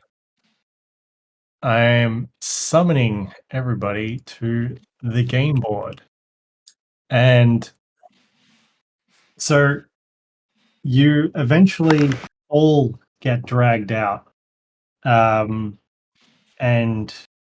you feel the descent of stairs. You feel the sun on your back for just a fleeting moment as you sort of go down and come up again, and then you go around some corners, and then you descend some stairs. Not You the go super some, fast and part. it feels dark. It feels dank. It feels humid, but not hot humid, cold humid. And the air is somewhat stale. Not totally, but it's not pleasant either. And you hear the shuffling of multiple footsteps, and as you're seemingly dumped onto hard stone in these rooms. Is anybody saying anything? No. No, this is gonna be like the realization of what's happened, like hitting Guy. Lokk is just yelling a stream of profanity. Just Your voice tends to echo around corridors. You like you definitely feel the descent into the depths, and it's for everybody else it's a real chilling sensation. For Guy, for Dr. Croaker, it's like you have this feeling of cold as you are dragged. Well, you're dragged down against your will, but I mean, there's not much. You give as much resistance as you can, as the thought of Drongo's passing really sinks in, and all you can hear, besides the pitter and patter footsteps, is Lokk yelling and screaming and cursing, and it really grips you internally. Your chest is tight while Lokk is thrashing and thrashing around. And you get to a point in this area, of this unknown area, and you hear these gates rise and slam down behind you, Dr. Croaker, and you hear a gate, like as you're dropped to the floor on some bed of straw, you hear another gate crash down, and then Lokk, as you're dragged in kicking and screaming, you hear some footsteps and you feel the presence of other bodies as they move out and around, and you're just kicking and screaming, and the profanities are just wailing and wailing and wailing, and you're just dumped onto hard stone. And then you hear your captors just move away from you, and then you hear the clanking of a gate just slamming down behind you. And do you say or do anything? I've still got a bag over my head, right? Yes. Your hands were bound. Everybody's hands were bound. To stop you from thrashing about and causing too many problems. And it's at this point that you hear the footsteps that carried you down walk away and disappear, as if nothing else is to be heard. And I'm summoning you to the board as you start to come. Well, you're awake for the whole ordeal, but you've realized that your captors are gone. You can attempt to loosen your restraints and take off your scowling hoods. Are our restraints tied behind our backs or the They're in front? front of you. It's not like you're tied up, but it's nothing too tight. Does that make sense? Right. Yeah, I'll try to get loose. Give me a strength check, please. Nah. That's 14. 14. With a 14, you successfully manage to loosen the rope around your hands and you get your hands free. You're dexterous and you maneuver and you make it work to your best as you can. Mm-hmm. I take off my blindfold. Well, headbag thing. Dr. Croak, give me a strength check first. Oh, actually, no, you can remove your blindfold, but your hands are still bound. Mm-hmm. And Lokk you takes it realize... off the bricks if she can. When, Sorry, what's Lokk doing? takes off both the restraints in the bag. Yeah, give me a strength check. 15.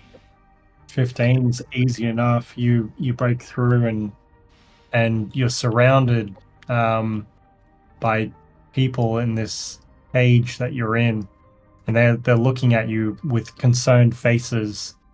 One of them sits up in his bed and just sort of his back towards the corner. Dr. Croaker, people in your cage sort of seem to be paying you attention, but not much. They're sort of just looking at you, but more interested in the noise that's coming from across the hall. Mm-hmm. Guy, what are you doing? Taking off my hood. You take off your hood and you see there's a man. He's right next to you, and he sort of kneels down and says, "Are you alright, lad?" I'm gonna like brush him off and be like, I'm fine. Get to my feet. He steps back and he's like, he just gives you an understanding and just moves away. Mm-hmm. Cool. I'll get to my feet.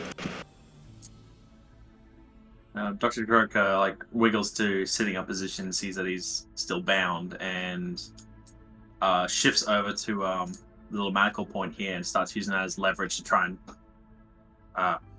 break the bonds or pull off the bonds. Yeah, give me a strength check with advantage. Glad I did. It's 7.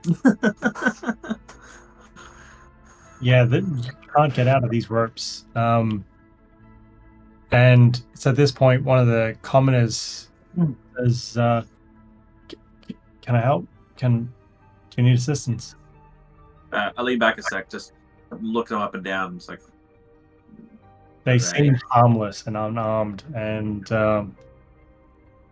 give me a dexterity saving throw with advantage, please. if this is to do with the poison skin, I'm about to mention something about that. That's why it's with advantage. All right, well, okay. Nat 20.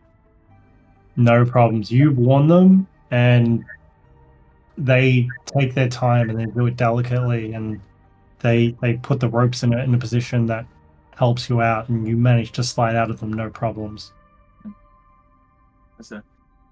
What's your name? David. Was it? David. David. David. What, no random generator name? Just David. That was right Hey, up the fly. That's all I've got. gonna ask every single person their name. Tim, Bob. Oh, There you go. sorry. We're cutting back to Lokk for this moment because it's all happening simultaneously. Lokk, you said you were scraping out of your bonds and everything. You rolled, is that correct?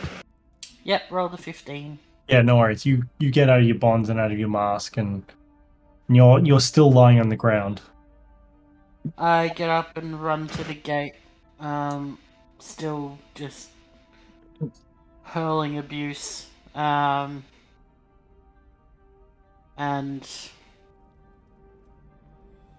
getting choked up, yelling and screaming.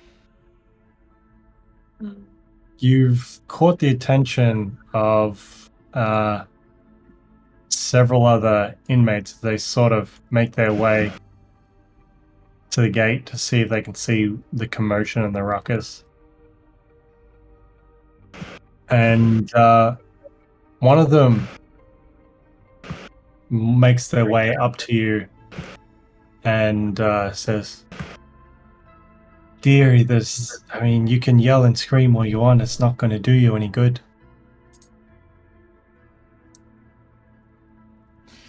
Lokk looks back at whoever's speaking to her. You look back and there's this weathered, soft face with caring eyes, and a genuine care for your well-being. Like you get all these senses from this person at face value that they genuinely care about you.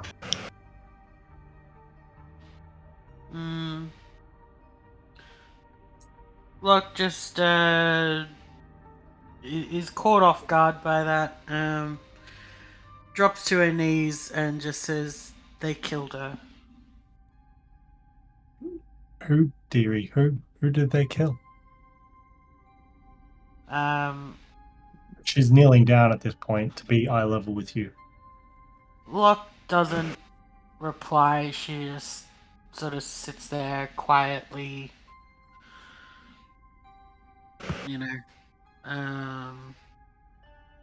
A single tear rolls down her cheek.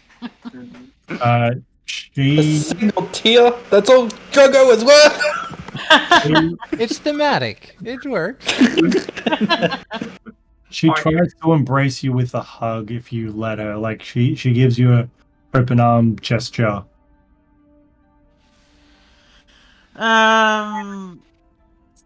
Lokk is hesitant, but then softens a bit, I guess. And she pulls you in and just gives you one of the warmest, tightest hugs you've ever felt.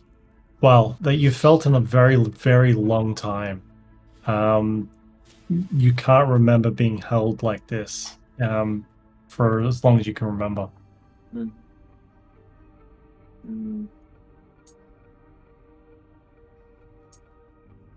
Yeah, Lokk just sort of takes it in.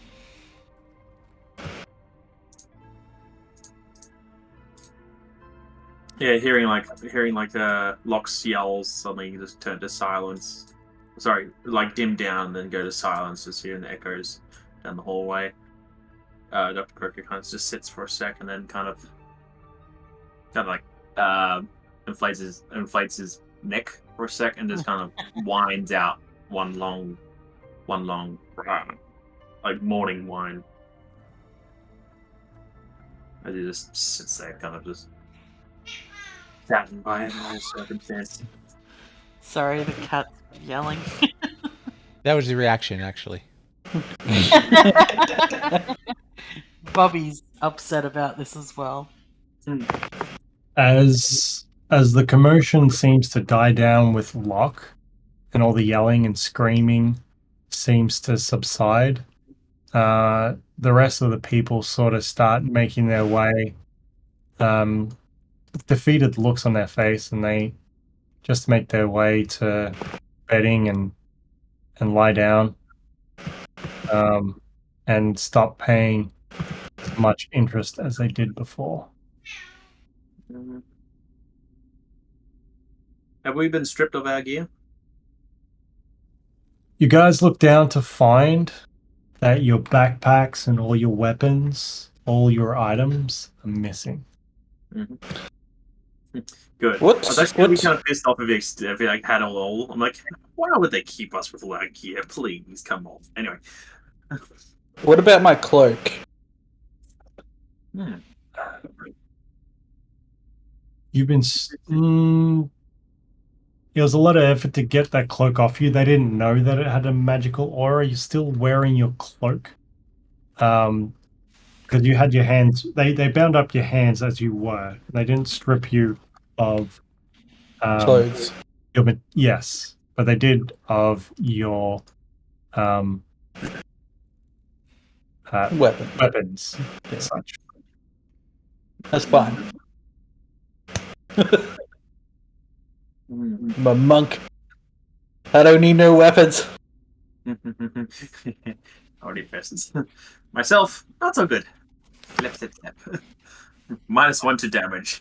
Just like I heal people by trying to punch them. That's how weak I am. Yeah. So even if I hit someone with a +2 to my attack, I deal 0 damage. Healing punch. Yeah. Well, actually, poison punch is all I get. Poison slap. That's Poison. Ah, tasty fish. Yeah. Okay, so Lokk, this lady just slowly just releases you from her grasp and says, "I'm sorry, dearie. You're with us now." Lokk sort of blinks away. You know, she's not crying. It's just raining in her eyes. And she looks around the cell to see what this lady means about here with us now.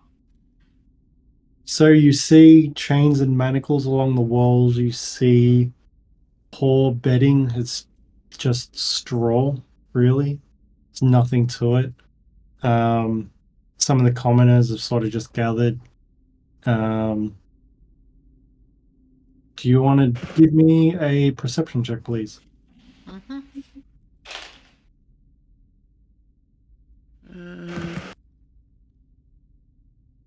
17. You notice amongst the 5 other humans that there's a dwarf with you that seems to be paying you no mind. For some reason, out of all the people there, he looks the odd one out.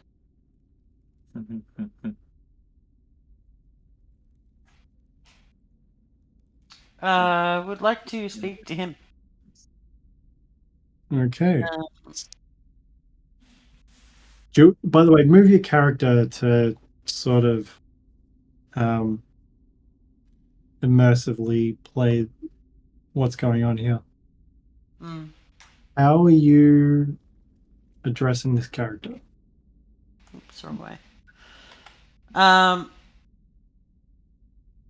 So I don't speak like only to him, but I look at him while I'm speaking. And I just say, how did you all get here?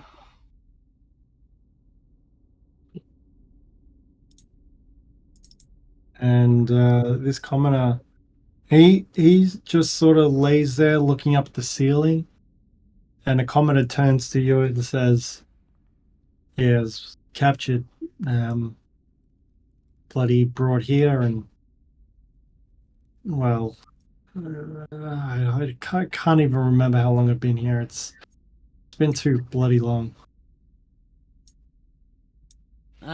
Looking more pointedly at the dwarf this time, I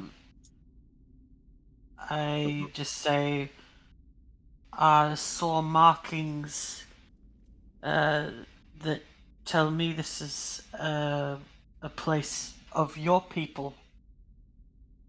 The dwarf sort of realizes that you're talking to him, and he sort of props himself up on his elbows.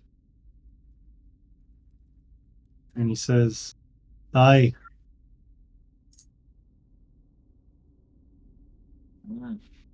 Were you here when they took it over?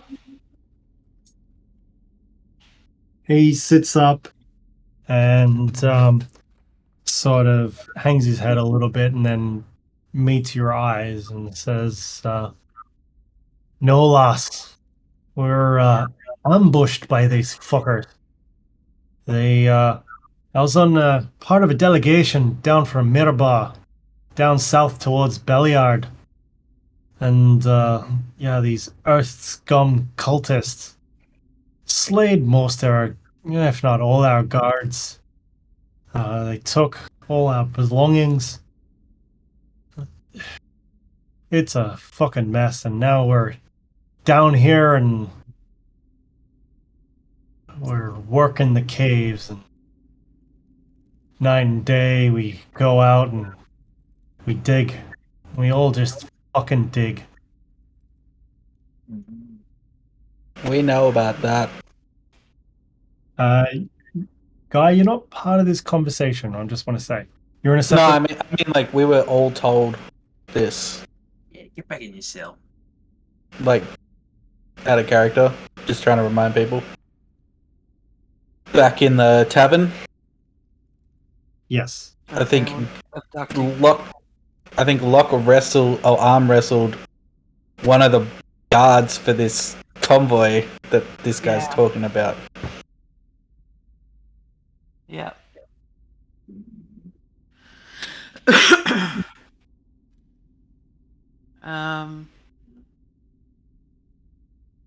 Does anyone look injured? They look really weathered and worn. Worn. Weathered and worn. They don't look like they're eating well. They don't look malnourished.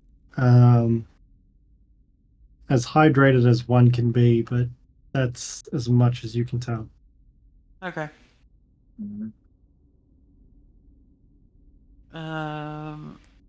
Before I keep going, is anyone else doing anything?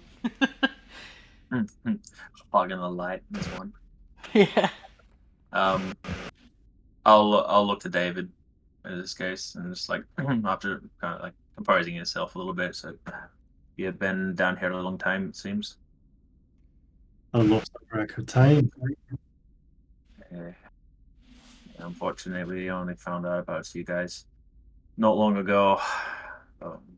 Turns out our efforts were in vain trying to get you out of here. So I'm sorry for that.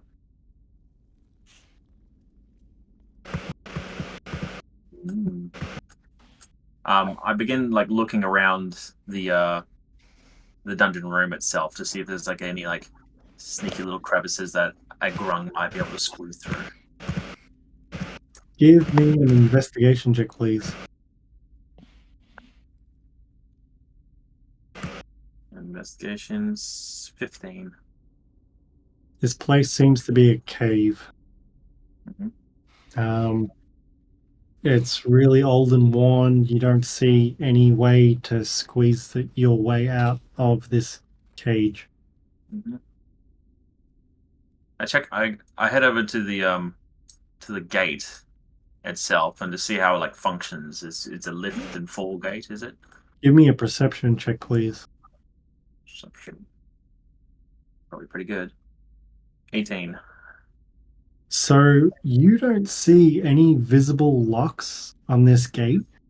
Mhm. It seems to be of a mechanical origin, like a gate on a castle or drawbridge. Mhm. That seems to lift. You can see on the outside, you can see the pulley mechanisms and stuff like that. But simply gauging by what you can see, this looks way too heavy for you and even the help of all the commoners to be able to lift. Damn it, because that was my next thought. Sneaky bastards. They definitely got us right fucking tight in here, don't they? When do they usually let us out? Do they let us out? I just say to the room. This one over here pipes up. 1 second.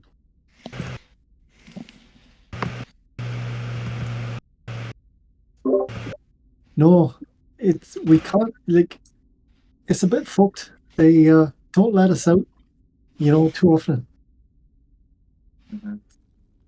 And what do they do when they let us out? When they do? Doug? We're just done. Oh, they don't. So what's the point of us then keeping us here? Just to keep us away from that? What? What's the benefit? I'm doing terrible accent with his voice, by the way. Looks like you're muting to practice. Like, hey, how's it go? How's it work? It's silly. Yeah.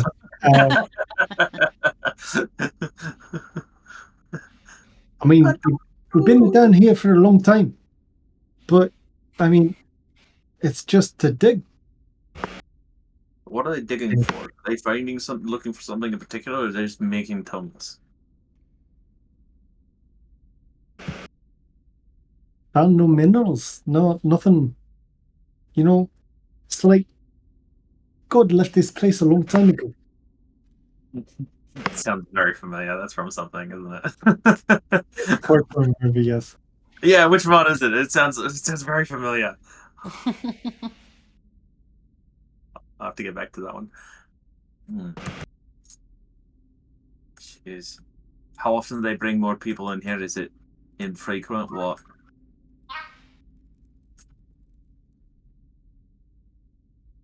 Give me 1 sec. Yeah. I have the probing questions here. That quote's from Blood Diamond, by the way. Was it? Mm. Where was it from? Sorry. The quote is from Blood Diamond. Oh, that's it. That's right. Leonardo DiCaprio says that one.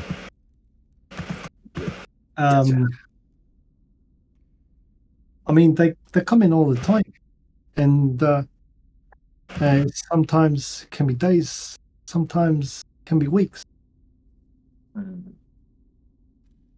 Have you ever tried getting out of here when they open the gate? Not with the spirit they got and the fists and the like. She looks at you and just sort of chuckles at how silly of a question that is. Well, you'd rather just be in here and just waste away without even trying to get out? You obviously haven't seen the ogres. Ogres? They have ogres? She nods. She nods. Well, that's new. What's your name, by the way?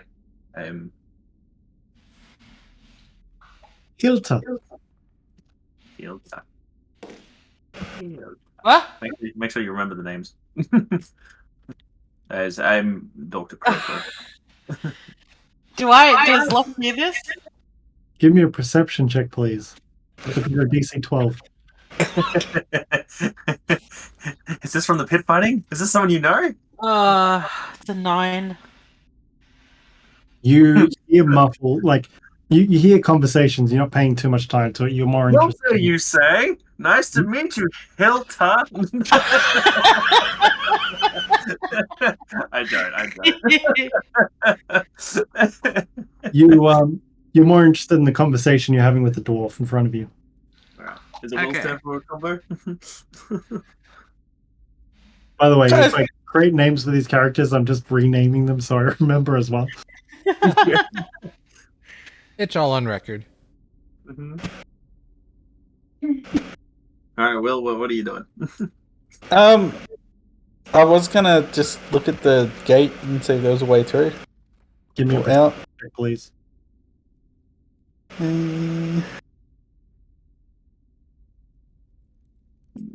It's a huge 11.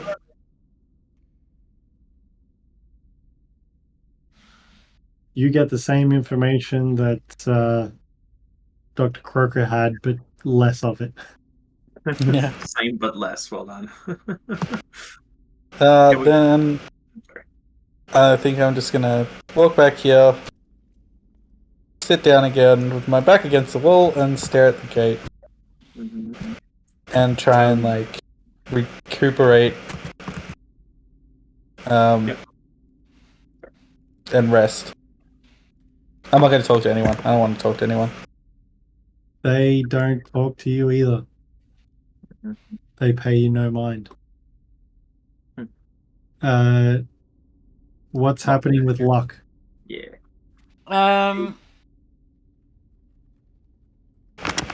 Lokk walks up to the lady that wrong way. The lady that hugged her, and holds out her hand, and just says, "My name is Lokk. Lokk and Lord." I still love that name. Oh crap!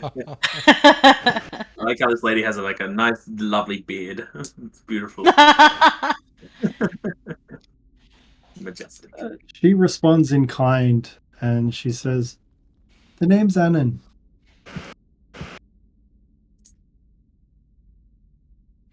Yes, he is a Annan man. Lark.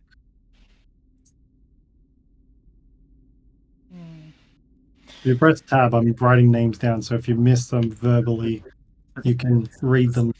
That is exactly what I was doing.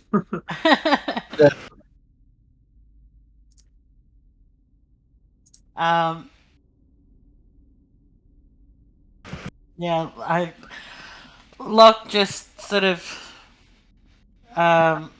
does the little introduction circle, asking people where they're from and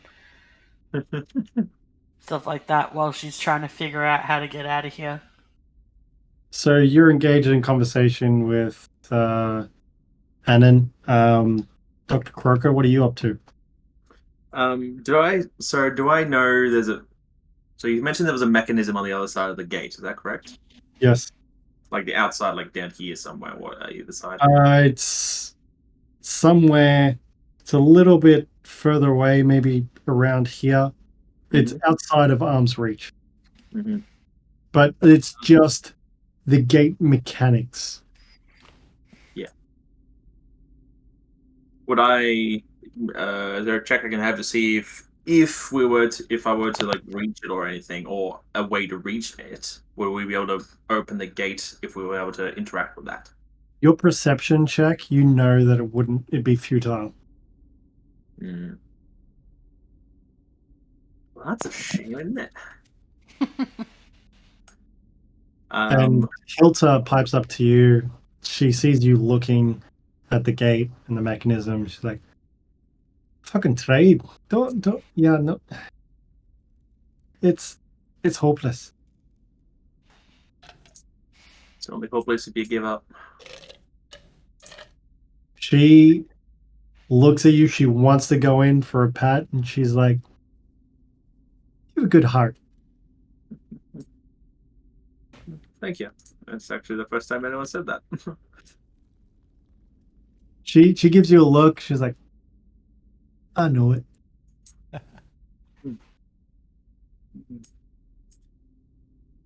It's like are there any? I want to check around the cave itself to see if there's any like manacles or something that have been like dislodged or broken off the walls or weak. Something along those lines. I'm intending to try and find a piece of metal I can use to maybe scrape around the gate to make a squeeze hole. Give me an investigation check with advantage.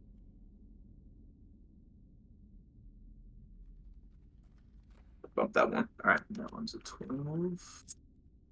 Investigation. That is a 16. Place is bare. There's this low cost, low maintenance, low just.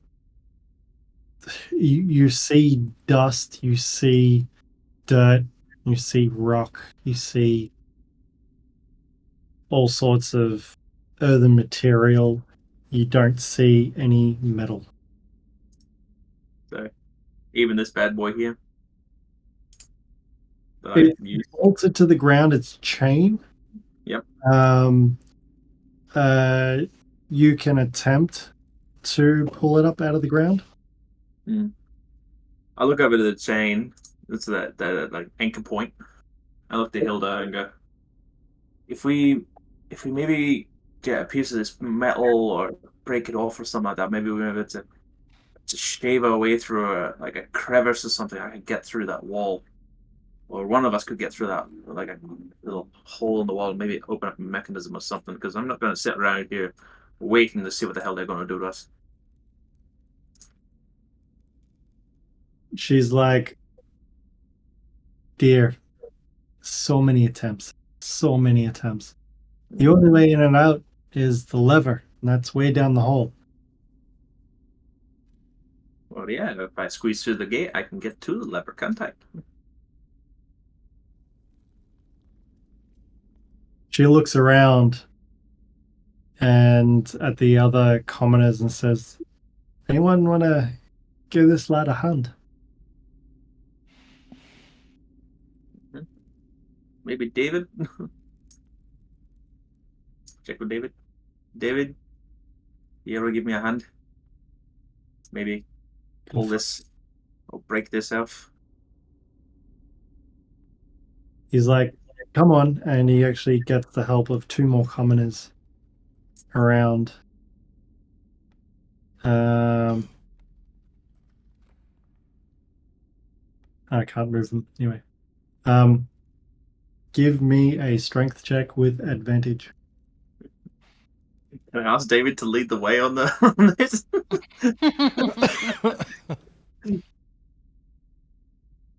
No? No, it's based on your... Yeah. All right. Ooh, that's a 14. You struggle real hard, and you don't even so much as break it loose. Like, it's bolted.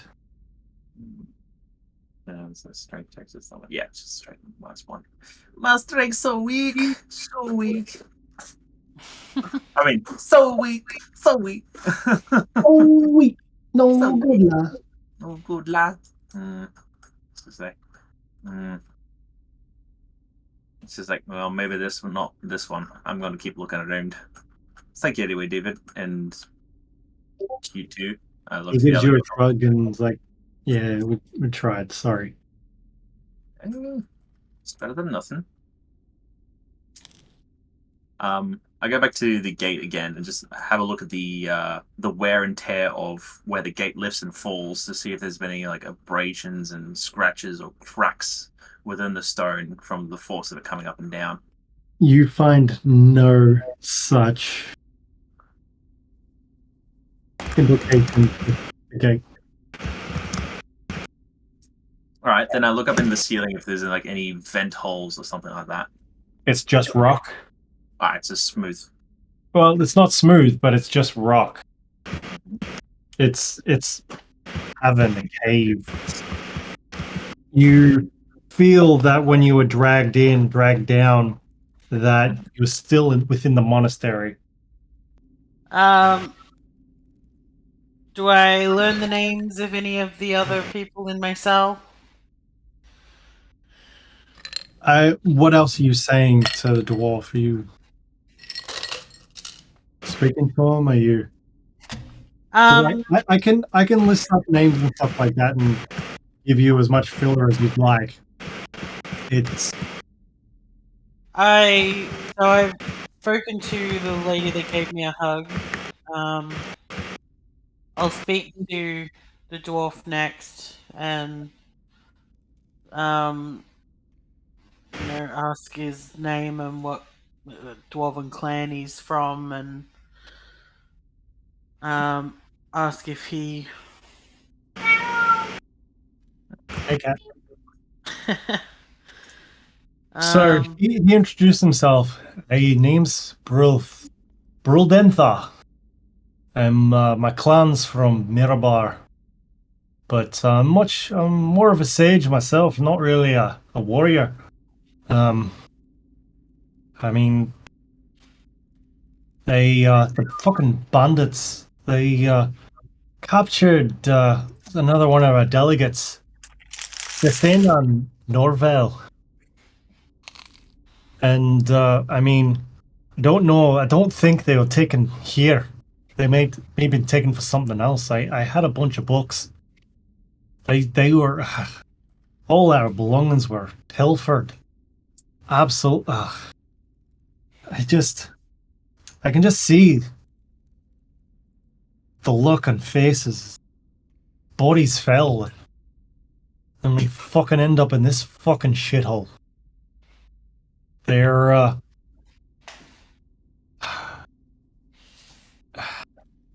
He pauses and he's trying to recap. It happened a couple of weeks ago. And these bandits, they were on like giant vultures, and they ambushed some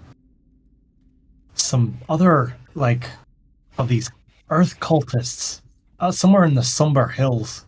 And you recall that's part of the graves you dug up. Mm-hmm. My memory escapes me. I don't really have much more than that, but I mean, I know for sure Desena, either she's lost to the winds forever or she's somewhere else.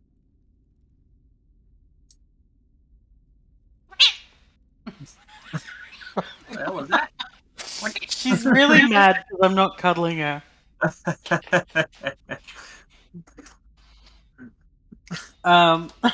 Sorry. Is that Bobby? Yeah. She's a little barbarian. All she knows how to do is rage. She's headbutting me, and because I'm not, dropping everything to give her cuddles, she's screaming at me.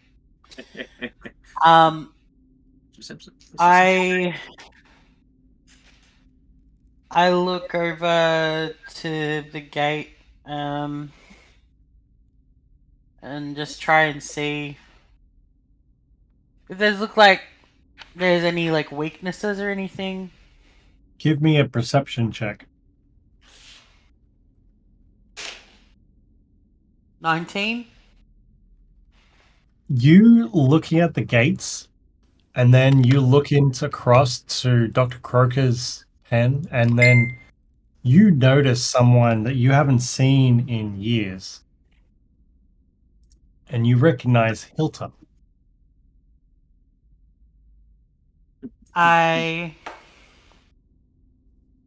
You're the predator. Hilta, you son of a bitch. Different pens, damn it. I'll reach out the arms and go, try to do the arm thing. Lokk just sort of looks in disbelief and yells out, "Aunt Hilty!" Aunt. She raises her head and she looks. And she's like, I will be damned. Look. Wait, you know Lokk? She's my niece. Oh, shit. I just yell out, "Aunt Hilty, how'd they get you?" She shakes her head and, well, fuck. I mean, I was traveling, just minding my own business, and I got attacked by orcs, and we fucking fought them off.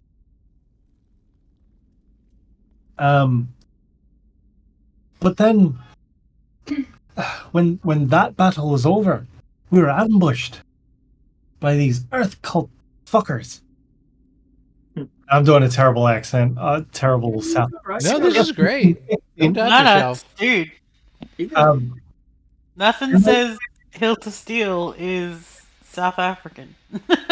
I want it to be that way. They took us. They all took us. Fucking. And then I mean, we're all worse for wear. I had a couple more travelers with me, but they've long passed now. And it, it's so good to see you, Lokk. How long have you been here? She's like, I don't think as far as I can tell, weeks. But I mean, there's no sun. I never see the sky. Can barely remember at this point. I don't know.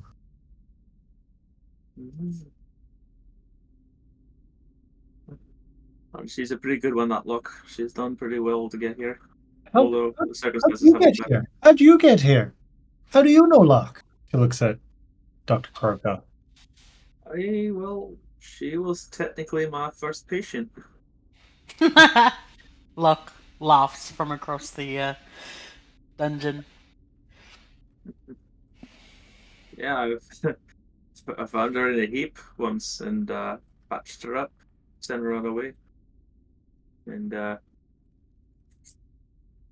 I ended up following her just in case, well, I wasn't sure how to keep track of my patient if they disappeared, so I ended up following her for a little bit, and we ended up both getting captured at the time. And we also had Guy as well. Guy, are you here, by the way? You're muted. Yeah, muted. I'm pretty deep in my own thoughts right now. So, do you respond? I don't even know if I hear him. Can I do like a perception check? Sure. To give it to me with disadvantage if you're actively tuning stuff out. I'm not really. I don't know if I'm tuning it out. It's just like a lot's happened, and I'm sort of. Give me a straight perception check. DC 12. Guy is. God damn it! Wow, it's an 8 with a +6. I rolled a 2. Yes. Okay. What would be all humdrum about? No. Do I hear or? You do not. You give me. So you've been staring in the same direction for a long time. Give me a perception check with advantage, please.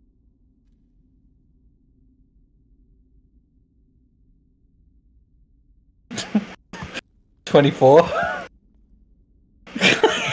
The noise stirs you, and you're roused. You think you heard your name, but you sort of push it aside, and you notice down the corridor. Now, it's not dark. There is some torchlight, but it's dim light at best.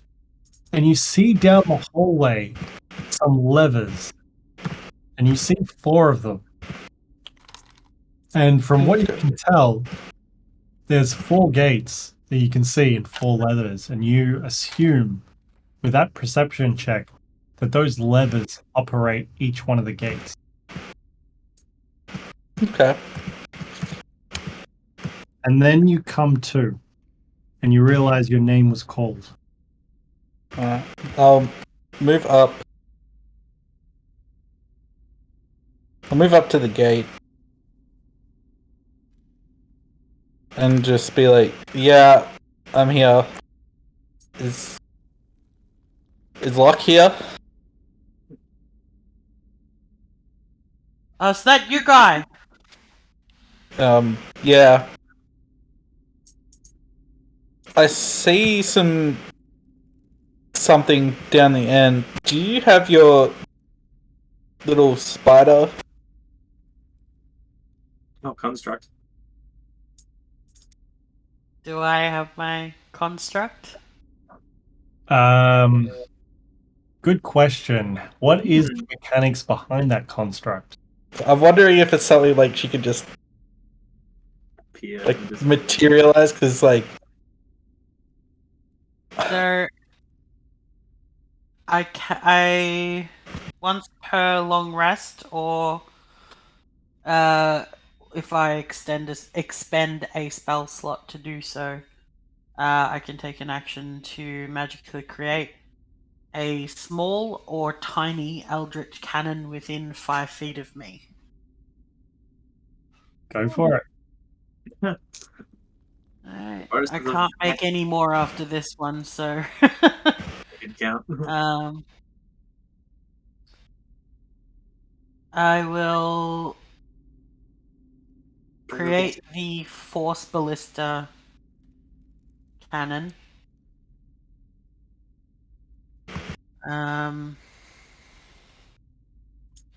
Just trying to see what it can do.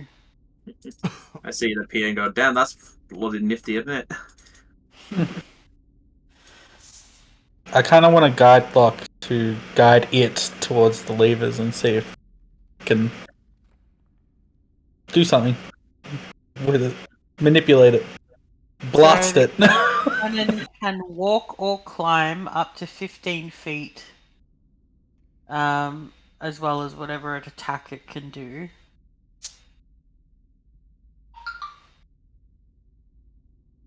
So I'm wondering whether I can make it walk to the lever and use the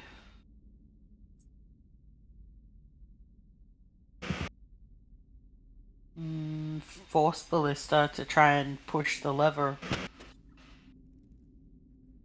Okay. So, bear with Just me. walk and they kind of.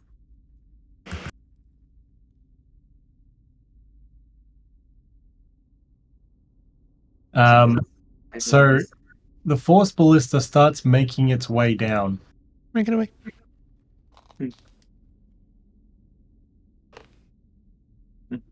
It gets within 5 feet. And all of a sudden, a door opens.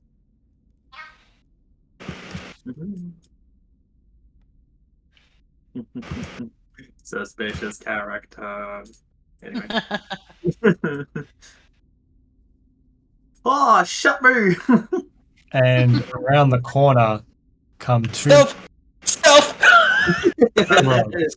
Flick the switch! Flick the switch! Switch! And like, how the fuck did you get out?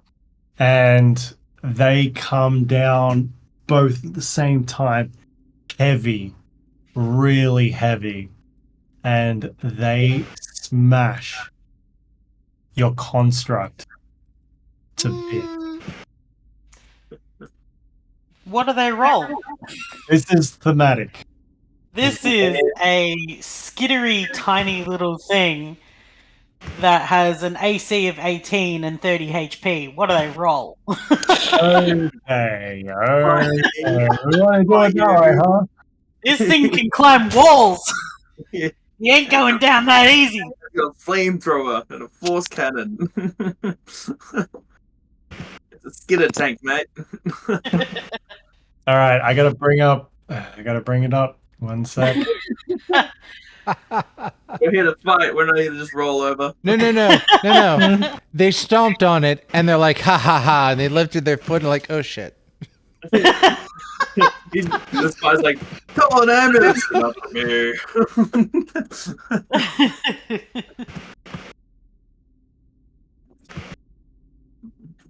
Okay.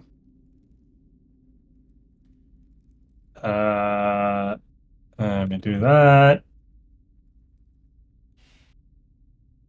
Let me do this. Can I get an initiative from everybody? Gotta do this for an encounter tracker. 17. Fuck. 22. Drongo rolled nat 1.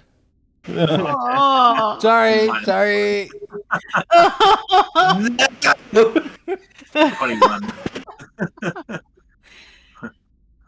Drongo's still napping.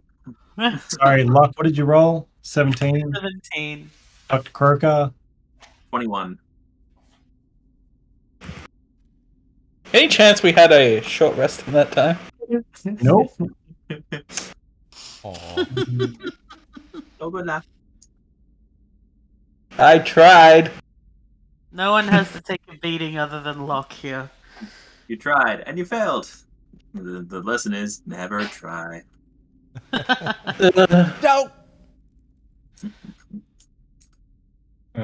Sorry. It's already suffering enough. It's already dead. What do we get? Okay.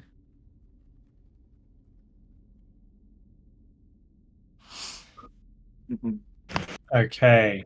What the fuck's this guy, though? Literally called Orgby. What? Coming in 19 all by himself. Yeah. Or herself. Suspicious Themselves. player character. On a cell on his own. I love you guys. I really do. You're all fucking idiots.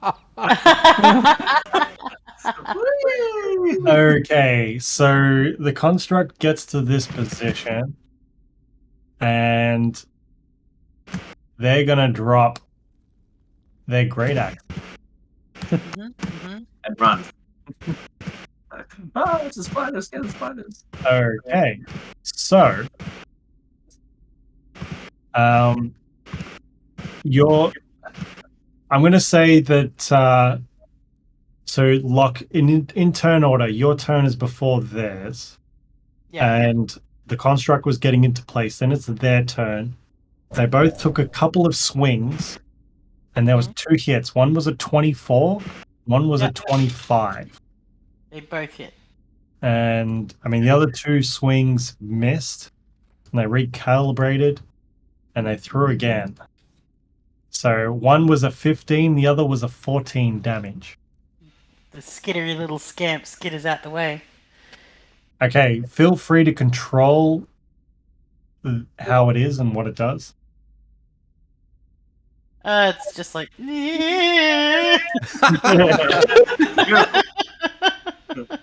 All the leather, Grung. Does it have a mind of its own, or? It's controlled No, by split. I'm controlling it. Yeah.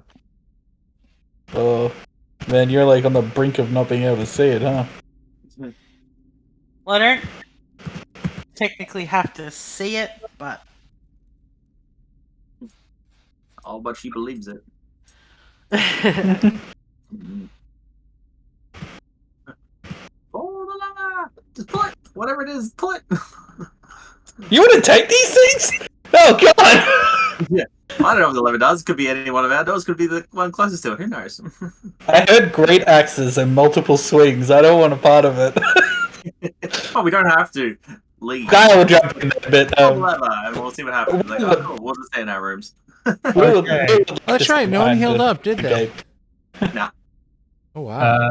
This commoner hears it, and like the sound of great axes falling down next to him, they go and run behind a wall and just peer out and keep an eye on what's going on outside the gate.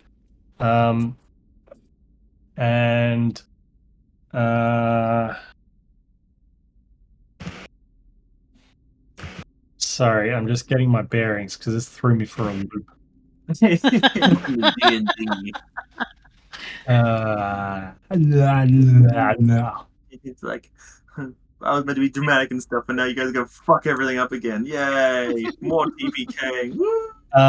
Lokk, we're back to you. Yep. I can only aim for one target at a time with the Force Ballista. So I will aim for Jerth, Right. the one closest to the lever, I guess, and Right. try and force push him into the levers to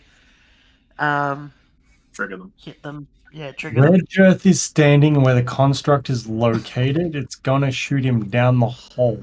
Also, these yeah, so- levers need to be pushed upwards. Okay. Like, as they are visually is kind of how they operate. So knocking someone backwards into it wouldn't necessarily push it up. You know what I mean? You know what? That makes a Alright. lot of In sense. which case, I will skitter up the wall. Yeah. And use the Force Ballista to try and push the lever up. Can you just interact with it? If or is you that- allow. Oh. I want to allow it because it's a pretty cool idea.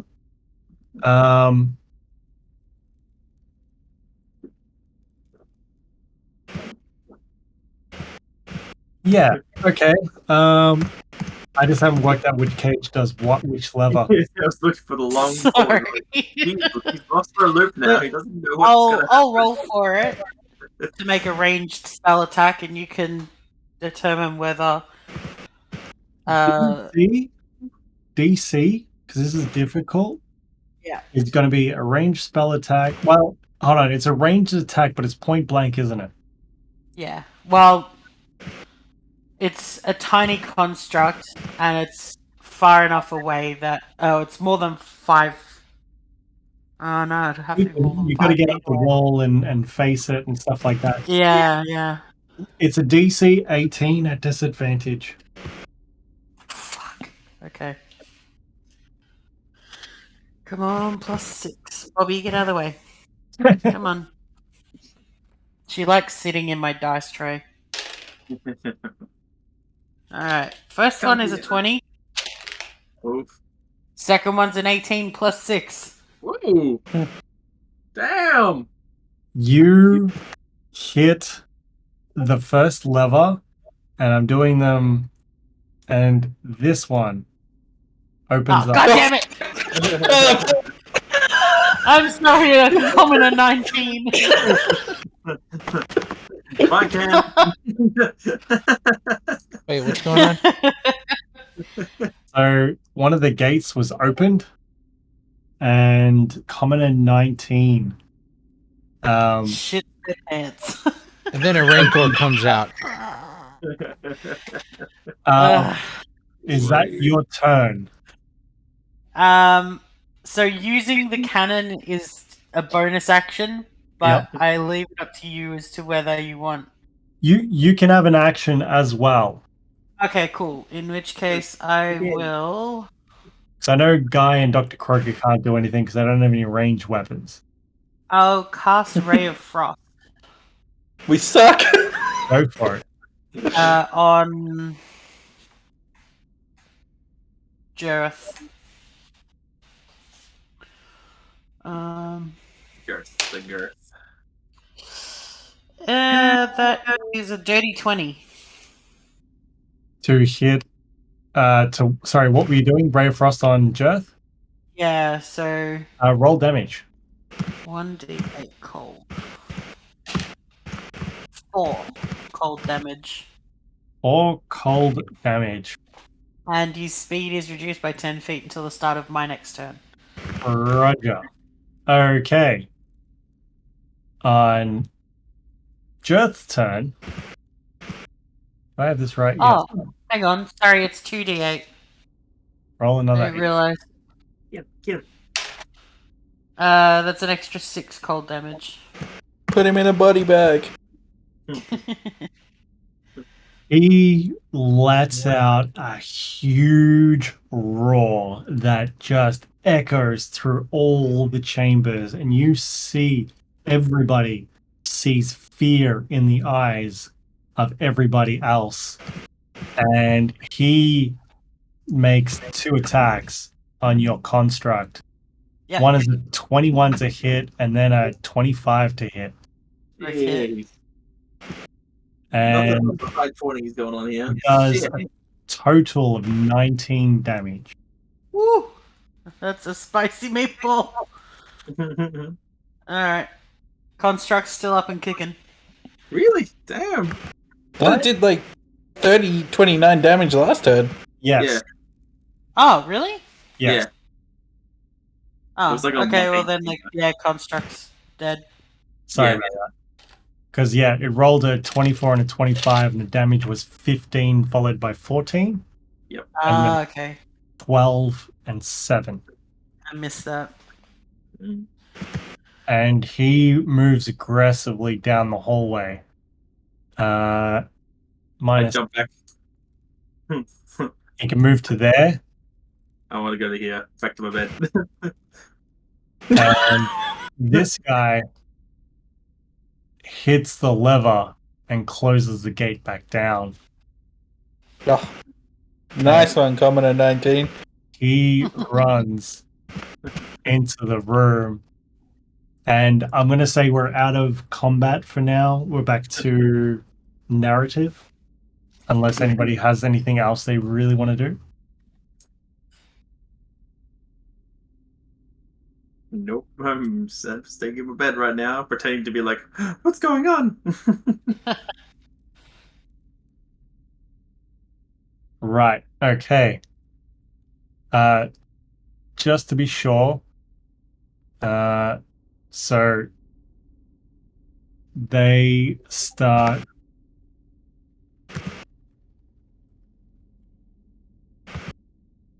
Sorry, this is you guys. You fucking guys. They get to our gate and looks like, coming to 19, how could you?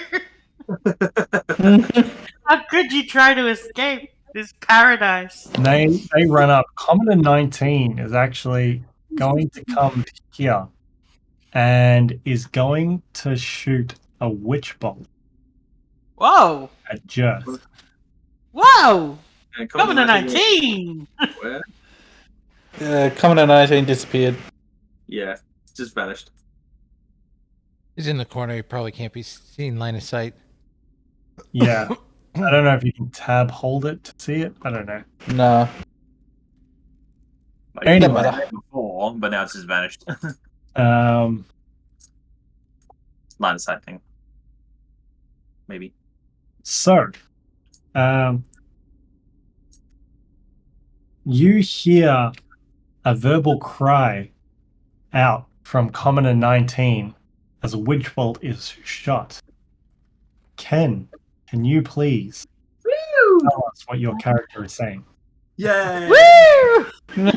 Well, he's got this kind of little piece of twig that's been behind his ears, and guards didn't take it, so he kind of had that out, and he kind of pulls it out and points it at the one that looked kind of injured, and he's like, calibration, and he's focusing, and a witch bolt shoots out.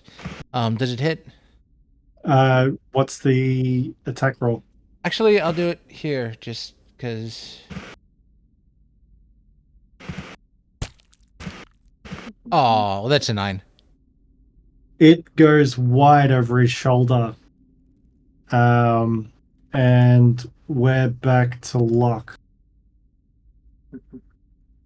Are you using like the onward style methodology? It's like if I have a twig of magic, I still have enough as a. Well, that's actually the reagent item if you use Witch Bolt. So I'm trying to add a little flair to some of these spells. A twig from a tree that's been struck by lightning. Ooh, that's cool. I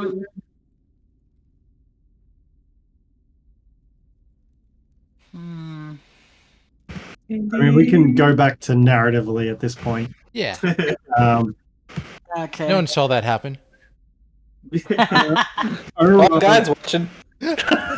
Turns around and just yells into your cave, and so this one goes up to your gate and just yells and is like, "Ah, you fucking maggots, better calm the fuck down before we fucking crack your skulls. I don't want to hear anything else from any of you." Give me. He's rolling intimidation.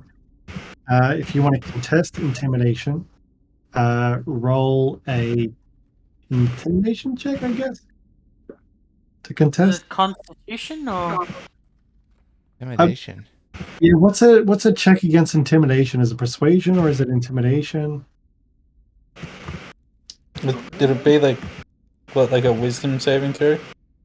Yeah, that would make sense. Yeah, So, give me like- a wisdom saving throw if you're choosing to contest. Well, I based that off the fear spell though, so That's fine. That's fine. That makes sense.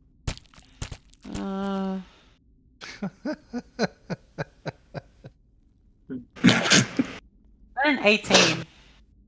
All I see is unknown player rolled an 8. Is Will and Elliot, are you rolling? Oh, am I being yelled at? You're all being yelled at. Everybody's being yelled at. I don't know what being yelled at. It's been I want to back. I want to say something back. I was just saying it worked on me.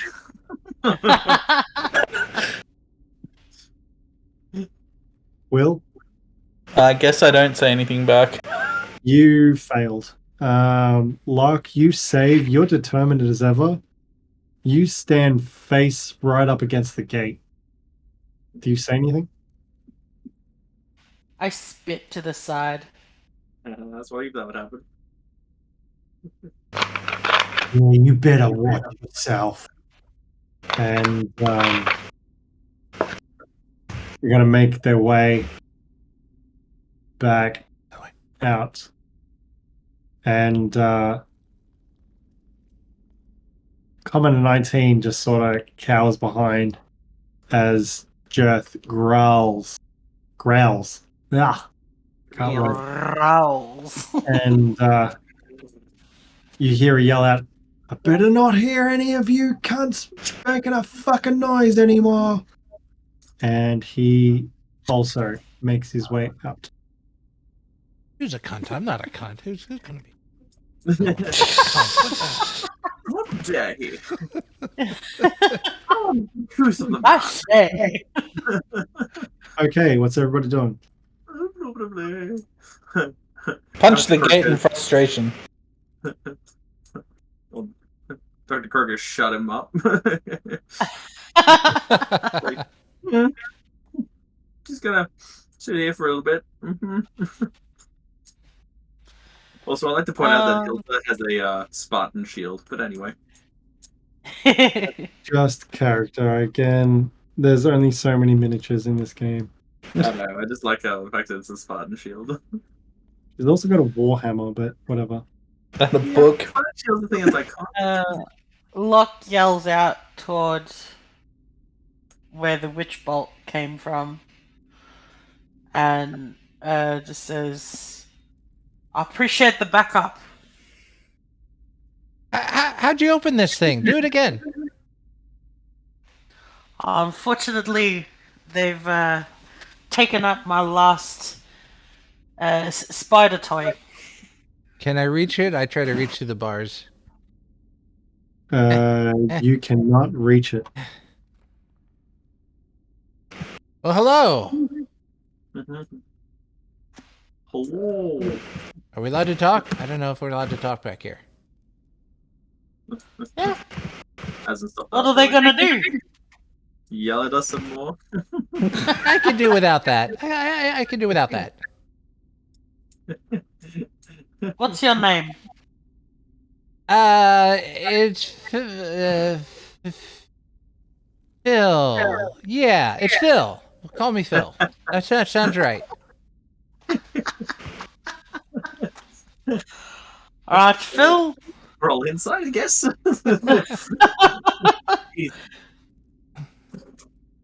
it Phil McCracken? Bet it is. Justin was real snarky. Oh my. Also, I don't know if your character's smart enough, but there's plenty of bones in the back. You can get a femur and maybe reach that lever. Anyway. True. I But I don't. half expected you to be like, what's your name? Phil. Yeah. Fuck you, Phil. Yeah, we did it again. And what's your name? The name's Lokk. Yeah, Lokk. That sounds right. Like the, like locking things up kind of lock. Yeah. Okay. My name's Lokk and Lud. And I point over to the gate across from me. Can I see from my angle?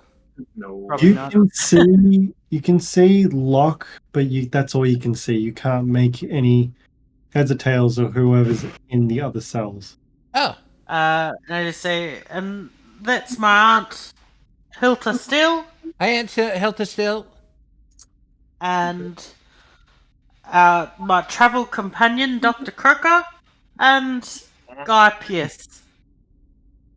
Good. Okay. When's lunch? Honestly, have I a don't feeling know. we're not going to be fed for quite Oh. some time.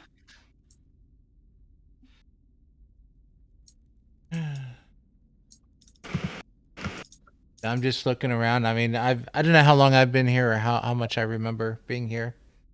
And also, I didn't plan this. I didn't plan to get Drongo killed and switch characters. This was just an on-the-fly switch. As a disclaimer. So I was my actually spirit- saying to Will earlier that our party name can be the stupid cunts now.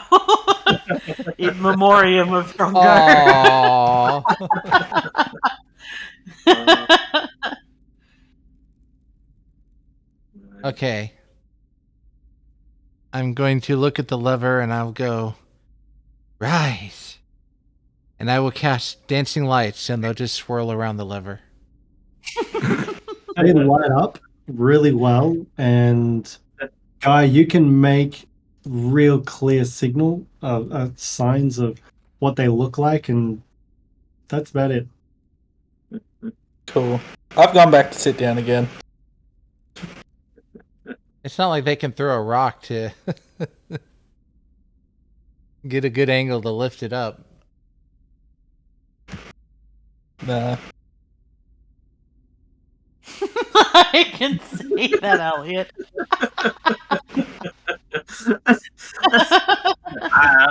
Maybe the character might know. I don't know. I tried to Oh, reach dear. for it. Yeah, but you can reach further. I'm a halfling. I'm a little short guy. Oh, okay. Am I naked? Did they leave me have my clothes at least? You have your clothes on. Okay, good. We might have to wait out the night or day or whatever it now is. Wait for a better opportunity. I'm just trying to think of, like... Evidently no one here knows how to get out of here, otherwise they would have already. Wait.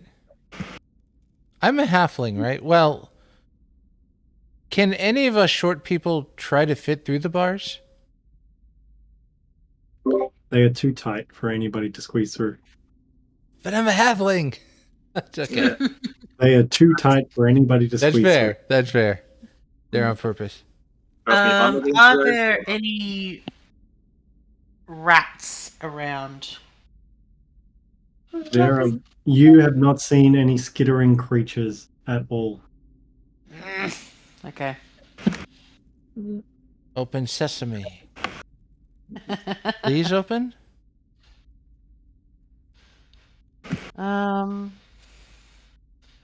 Hi, hungry, I'm dad? Damn it. I look to Hilta and go, when do they usually come around to feed us or water us or whatever? Do they just leave Okay. us? No.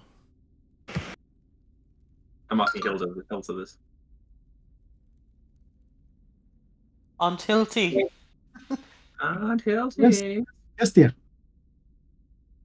I was asking her when they come around to like water us and feed us and all that kinds of stuff. They usually just throw through the bars. Now, I have a quick question. Is there any way I can get like really low, get myself at an angle and cast like maybe a firebolt or something upwards towards the lever to try to flip it? I can just tell you that won't work. Damn it. Okay, never mind. Yeah, that seems like a better. 'Cause, I mean, I can make it play out, but Okay. there's no. I'll look over the Lokk and go, I think we may have just rest the night and find a better opportunity later. I think you might be right.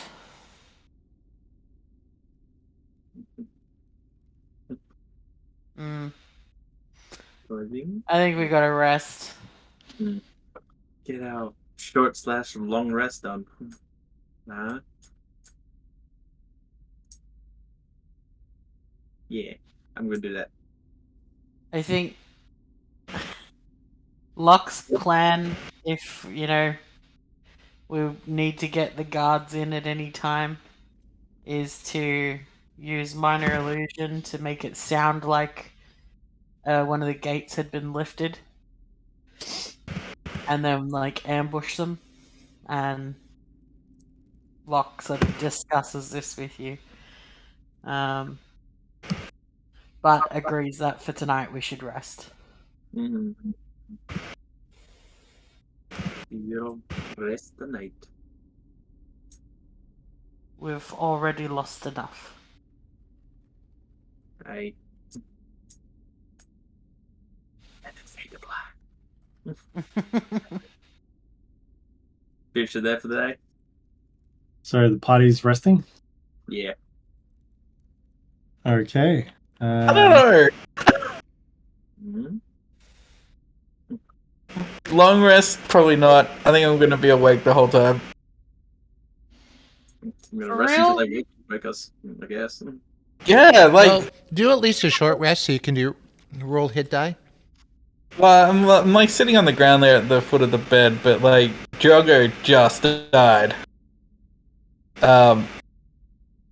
Guy's pretty upset about that, and is probably just going to be replaying the memories in her head the whole night. I'm sorry. Well, that's the thing. She doesn't. She thinks it's her fault. So.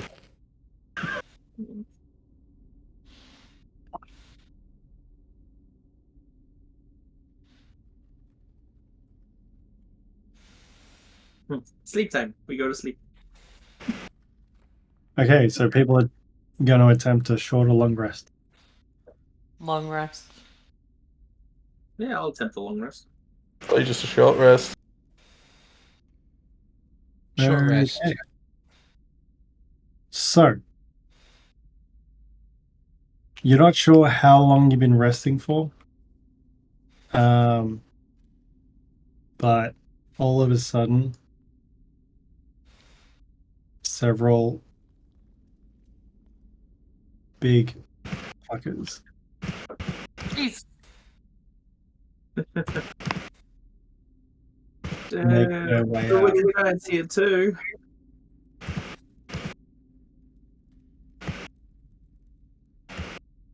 They make their way to the gate, Throw a boulder at you. and Jeez. third lever is lifted, and the cage is opened, and one of them steps inside.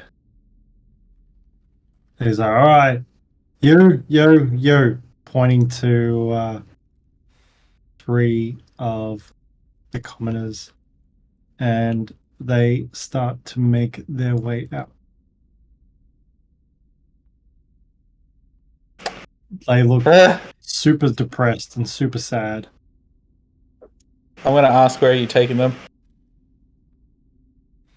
Nanya. Where are you taking them? Nanya business, and he's going to attempt an unarmed strike on you.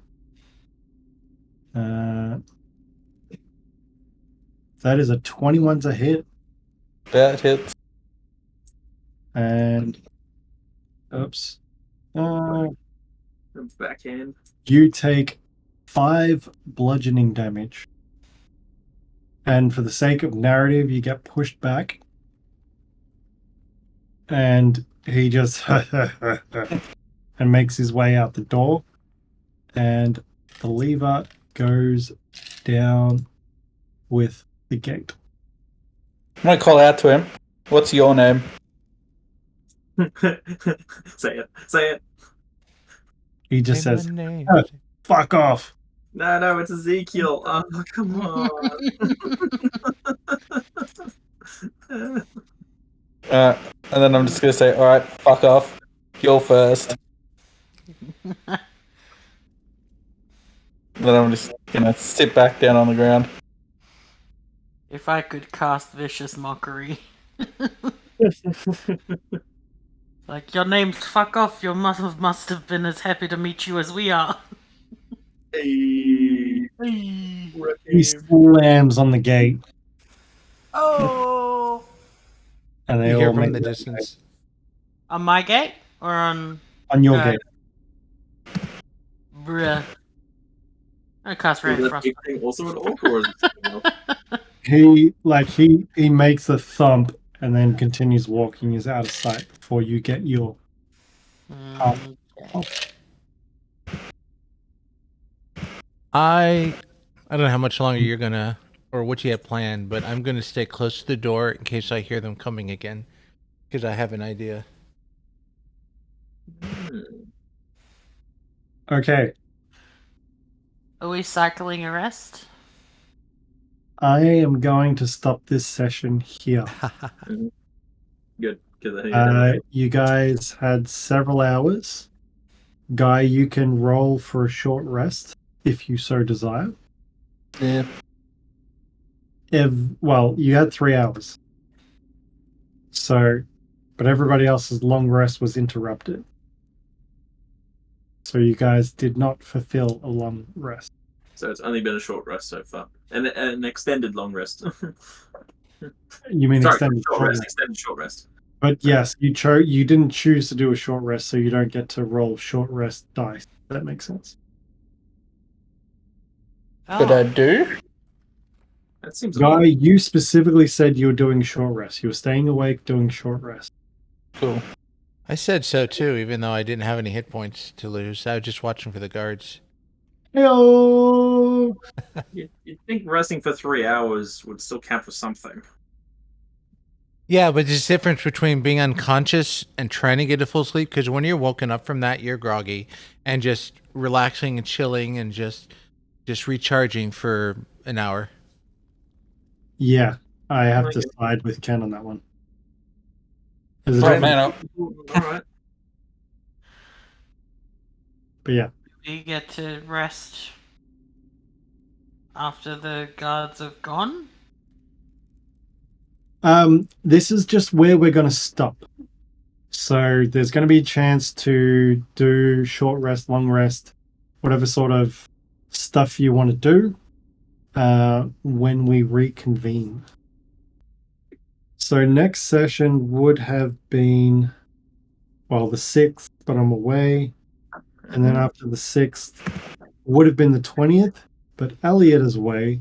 So our next scheduled session is the 3rd of June. Like and subscribe. Ring that bell.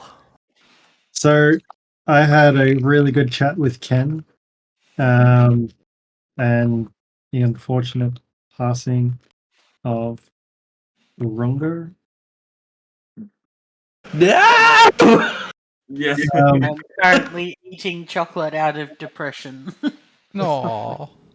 Yeah, guy's gonna take it particularly hard.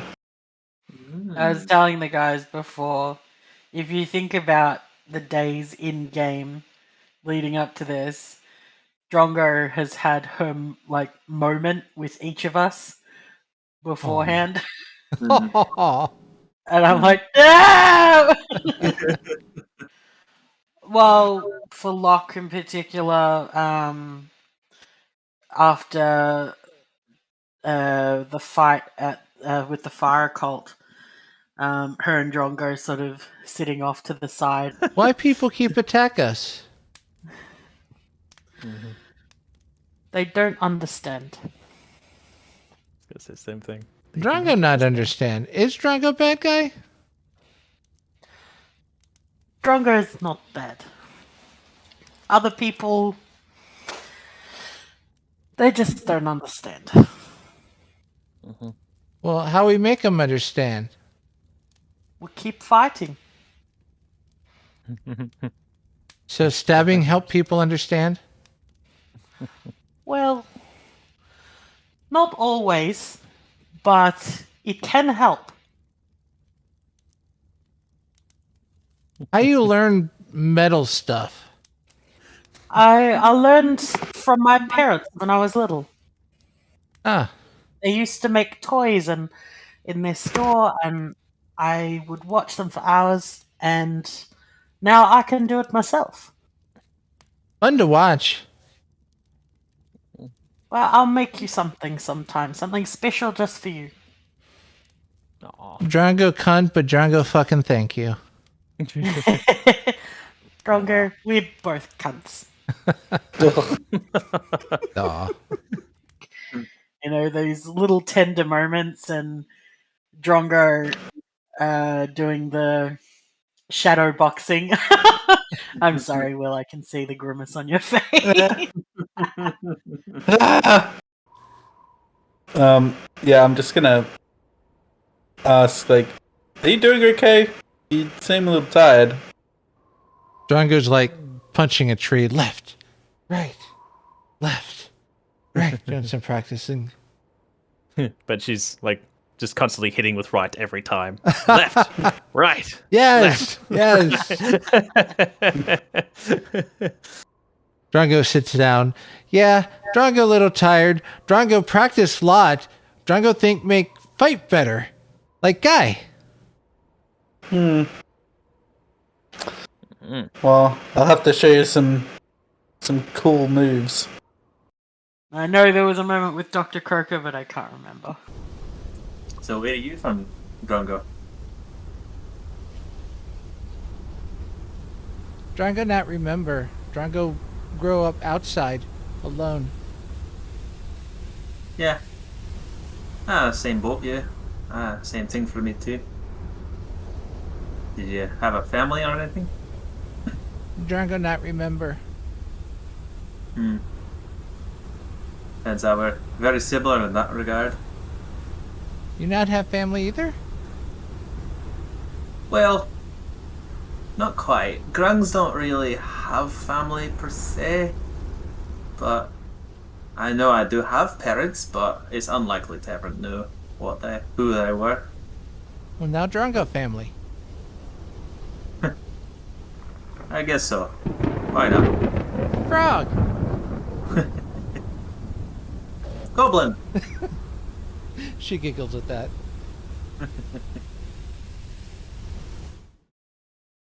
I feel like an asshole. No, it's the roll of the dice, you know. I just didn't anticipate a natural one. No, none of us did. It's you know, like I tell people, you know, good rolls is a fun game, but bad rolls is a fun story.